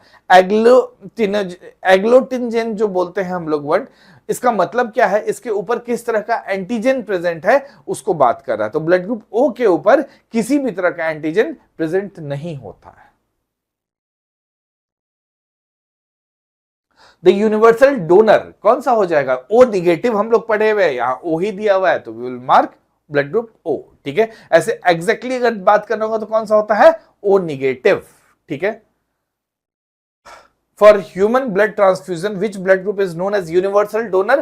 That is blood group O. ठीक है, a person of which blood group can be universal donor? That is donor. Donor जहां रहेगा हम लोग क्या बात करेंगे? Blood group O. ठीक है, नेक्स्ट क्वेश्चन नंबर 47 देखिए। 47 का क्या बोल रहा है? This people with AB blood group are universal recipients. सही बात है, एबी वाला क्या होता है? यूनिवर्सल रिसिपिएंट्स होता है। Red blood cells of blood group AB has no antigen. गलत है ना जी, एबी के ऊपर तो एंटीजन दोनों है, ब्लड ग्रुप ए और बी ये वाला है, तो ये तो स्टेटमेंट ही गलत हो गया, आगे पढ़े क्यों? ठीक है, तो आर तो फॉल्स हो गया, ए ट्रू हो गया। ठीक है, the universal acceptor is AB. AB positive होता है, एबी पॉजिटिव एक्चुअली होता है, लेकिन हम लोग फिर भी एबी से ही काम चला ले रहे हैं। Blood group AB can accept blood from a person of which blood? सबसे ले लेगा, एनी ग्रुप। ठीक है, जो यूनिवर्सल एक्सेप्टर है, एबी क्या है? This is the universal acceptor, तो सबसे ले लेगा। ठीक है, this blood, a person with AB blood group is called universal recipient because antibody नहीं होता है जी। ये बात हम लोग कर चुके कि जिसके पास एंटीजन नहीं होगा, जिसके पास एंटीजन नहीं होगा यूनिवर्सल डोनर बन जाएगा, जिसके पास एंटीबॉडी नहीं होगा यूनिवर्सल एक्सेप्टर बन जाएगा। क्लियर है मेरा बात?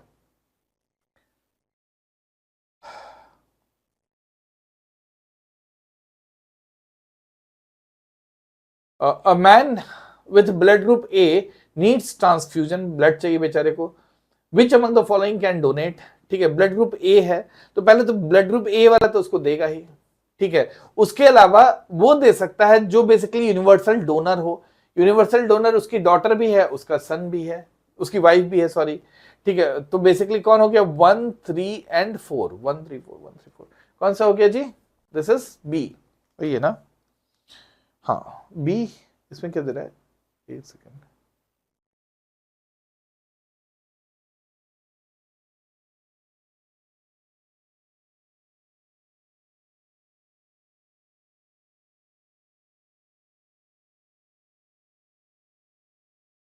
सही है ना जी, वो डोनर। ठीक है, शायद हम ही यहाँ आंसर गलत कॉपी कर लिए होंगे। ठीक है, ये 2, 3, 4 नहीं गलत लिख रहा है ना, इसीलिए मेरे को लग रहा है ये गलत। ठीक है, this should be actually 1, 3, 4, that should be A होगा ना, एक बार फिर से देख लो, 1, 3, 4, 1, 3, 4 सही है, ए होगा। चलो, a person needs immediate transfusion and blood group is unknown, which blood can be given. जब इमीडिएटली देना है तो कौन सा दे देंगे हम लोग उसको, ओ निगेटिव। कौन सा ब्लड ग्रुप दे देंगे, ओ निगेटिव। विच पर जब पता ही नहीं है तो वो निगेटिव देते हैं। Which blood group is the safest for emergency transfusion when blood group is unknown, that is O and R H negative, इसी को बोलते हैं हम लोग ओ निगेटिव। ठीक है, a couple has blood group A B positive, couple क्या है, एक है A B positive and O negative, their son have A positive B positive O positive, the adopted son is, actually में इसमें लंबा क्वेश्चन होगा, इतना ही लिखा है, मतलब कपल एक्चुअली में सन, एक सन अडॉप्ट करता है, उसके बाद उसका 2 बच्चा हो जाता है। ठीक है, तो उसका सन, तीनों बच्चे का ये ब्लड ग्रुप दिया हुआ है। ए बी और ओ में हम लोग क्या पढ़े थे, ब्लड ग्रुप ए और बी होता है, यही पढ़े थे ना जी, क्योंकि ए बी और ओ आपस में लड़ जाएगा तो कौन बचेगा, ए और बी। तो ए पॉजिटिव और बी पॉजिटिव उसका सन हो गया, ओ पॉजिटिव उसका सन नहीं हुआ, मतलब दैट इज अडॉप्टेड सन हुआ, सन नहीं हुआ, गलत बोल दिया ना जी, अडॉप्टेड तो है ही, अडॉप्टेड भी इक्वली वैलिड है लॉज के अनुसार। ठीक है, तो दैट इज ओ पॉजिटिव। अब देखो यहां पर कंफ्यूज करने के लिए पॉजिटिव निगेटिव वर्ड यूज किया है, इसका कोई मतलब नहीं होता, मतलब पॉजिटिव निगेटिव का हम लोग एस्टिमेशन नहीं करते हैं। ठीक है, तो ब्लड ग्रुप का पढ़े उतना ही पढ़ना है, ये पॉजिटिव निगेटिव दिखाने के लिए क्या, क्वेश्चन को थोड़ा और कंफ्यूज कैसे कर सकें इसके लिए क्या है। ठीक है, if a father has blood group A and mother has blood group O, the possible blood group of a child, यानी देखो फादर है ए, मदर है ओ, तो क्या होने का पॉसिबिलिटी है, ए एंड ओ। ठीक है, अब इसमें देख लो, बी नहीं होगा, ए भी नहीं होगा, ए भी नहीं होगा, तो क्या होगा, ओ होगा। ठीक है, क्लियर है। In transfusion blood must be compatible not only to the blood group but also क्या, आर एच फैक्टर ऑल्सो होना चाहिए। उल्टा पुल्टा चढ़ा देगा तो ब्लड वहीं पे खराब, मतलब आदमी का डेथ भी हो सकता है, समझो कि बेसिकली पॉजिटिव है तो पॉजिटिव, निगेटिव है तो negative. Mother fetus this RH incompatibility occurs when mother is RH negative and fetus is RH positive, तो माइनस प्लस यही है। ठीक है, इसी को क्या बोल रहे हो, डिजीज क्या बोल रहे थे हम लोग, एरिथ्रोब्लास्टोसिस, इसको क्या बोल रहे थे, एरिथ्रोब्लास्टोसिस। क्लियर है, यहां तक बता दीजिए, कोई दिक्कत है तो, यहां तक कोई दिक्कत है जी, चलो देख लो, 60 के बाद फिर रोकेंगे। ठीक है, which is the what is the normal pH of the human blood, that is 7.4, तो क्या हो गया answer, 7.35 to 7.45। The pH value of the blood is 7.4, the pH value of human blood is 7.4। ठीक है, अब बताओ कोई दिक्कत है 60 तक, कुछ ही क्वेश्चन बचा है, 10 मिनट में हो जाएगा, लेकिन हमको बैठना जरूरी है।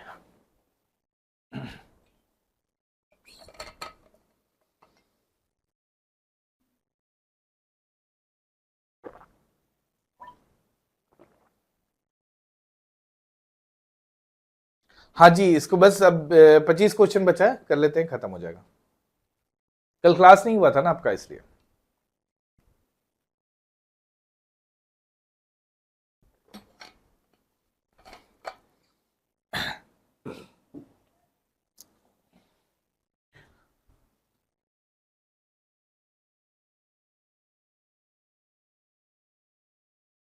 वही खत्म ही कर रहे हैं, आइए चलिए। We are starting with question number 61। An antigen is a substance which destroys harmful bacteria. Bacteria antigen करेगा जी, डिस्ट्रॉय नहीं करेगा ना। Is used to treat poisoning, lower body temperature, stimulates the formation of antibody. Antigen क्या करता है? Antibody का formation को स्टिमुलेट करता है। एंटीजन का बेसिकली काम ही यही बोलते हैं, इसलिए जो हम लोग वैक्सीनेशन होता है उसमें भी एंटीजन प्रोवाइड किया जाता है ताकि हमारा बॉडी उसके खिलाफ एंटीबॉडी जनरेट कर सके, ठीक है। N antigen is a substance that bacteria से छोड़ो that trigger the immune system, ठीक है। Next is the basic feature of antigen includes formation of hemoglobin, induces the formation of antibodies, ठीक है। तो बेसिकली एंटीजन क्या होता है? which induces the formation of antibody। यही बात हम आपको बताने का कोशिश करें कि एंटीबॉडी वो जनरेट करेगा। चलिए, which of the following helps in the protection from infection? कौन करता है? That is WBC, ठीक है। कौन करता है? WBC। The main function of WBC is it provides the immunity। Transport oxygen करने का काम कौन करेगा? RBC, ठीक है। ये WBC क्या करेगा? This provides immunity। Antibodies are formed in the blood plasma। Antibodies are formed in the blood plasma by this lymphocytes, ठीक है। कौन सा होगा? That is lymphocyte। T lymphocyte और बी लिम्फोसाइट हम बात किए थे ना जी। टी सेल्स और बी सेल्स उसी को बोलते हैं लिम्फोसाइट। टी लिम्फोसाइट और B lymphocyte. B lymphocyte antibody बनाता है, मतलब बनाता है, और टी लिम्फोसाइट उससे फाइट करता है, ठीक है। Immunity is mostly related to किससे? लिम्फोसाइट से, ठीक है। The most important cells associated with immunity is lymphocytes। एक ही जो क्वेश्चन रिपीट किया रहता है। The role of B cells and T cells in the body is protection from allergens, reduce inflammation, acts as the immunosuppressants and protect against the pathogens, ठीक है। क्या होगा 69 का? क्या होगा जी 69 का? क्या होगा? This protect against the pathogens, ठीक है। तो किसी भी तरह का पैथोजेनिक यानी एंटीजन से हम लोग को प्रोटेक्ट करने का काम कौन करता है? This is B cell and T cell. Clear है मेरा बात? Antibodies after vaccination are produced bye,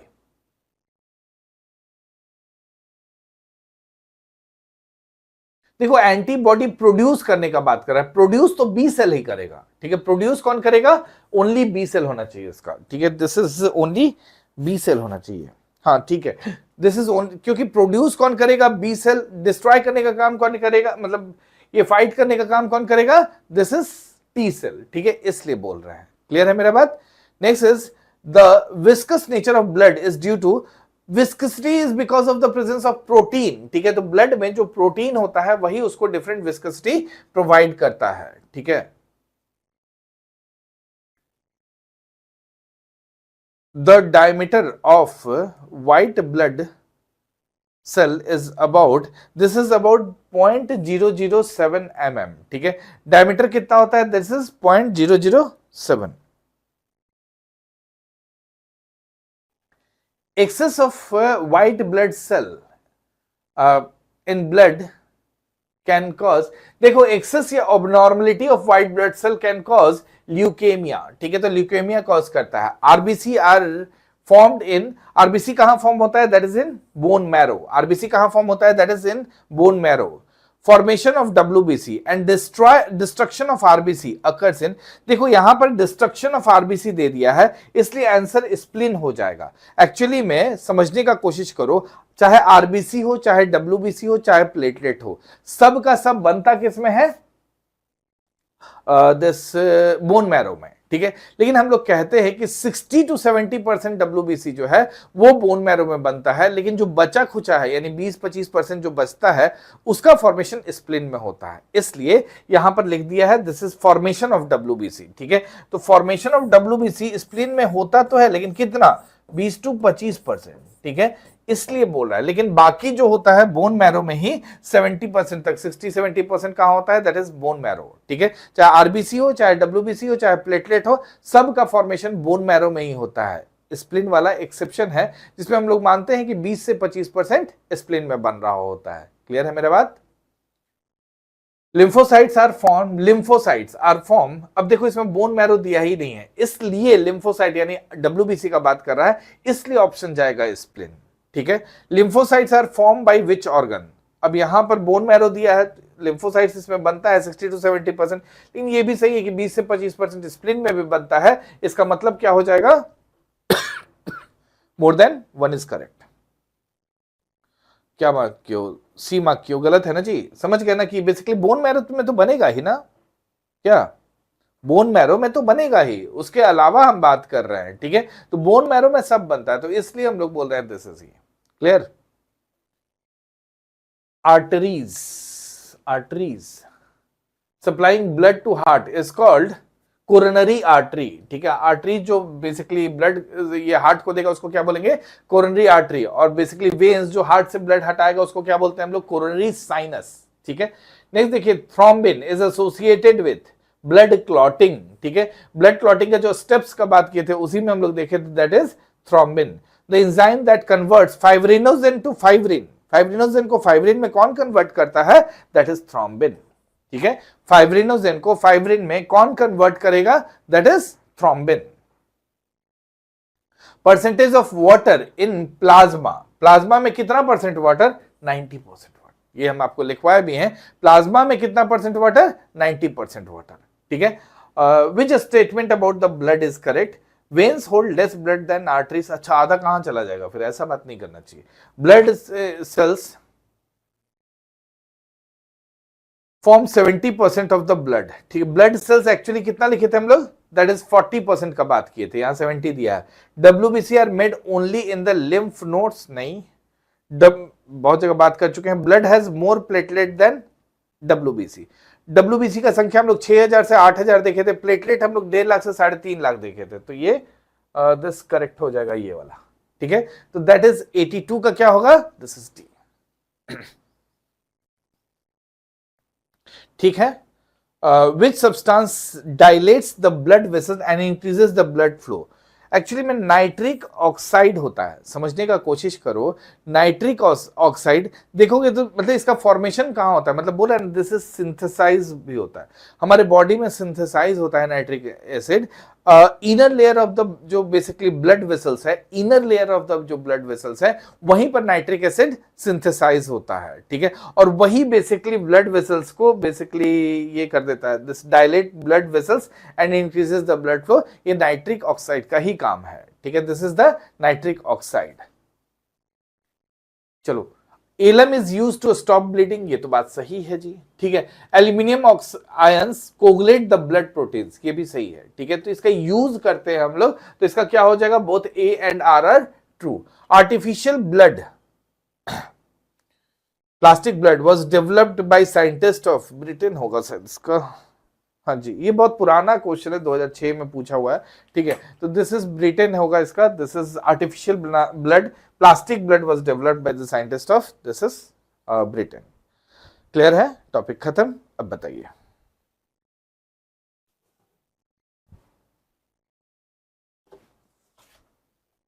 चलिए, कोई दिक्कत? Thank you. कोई दिक्कत है तो बता दीजिए।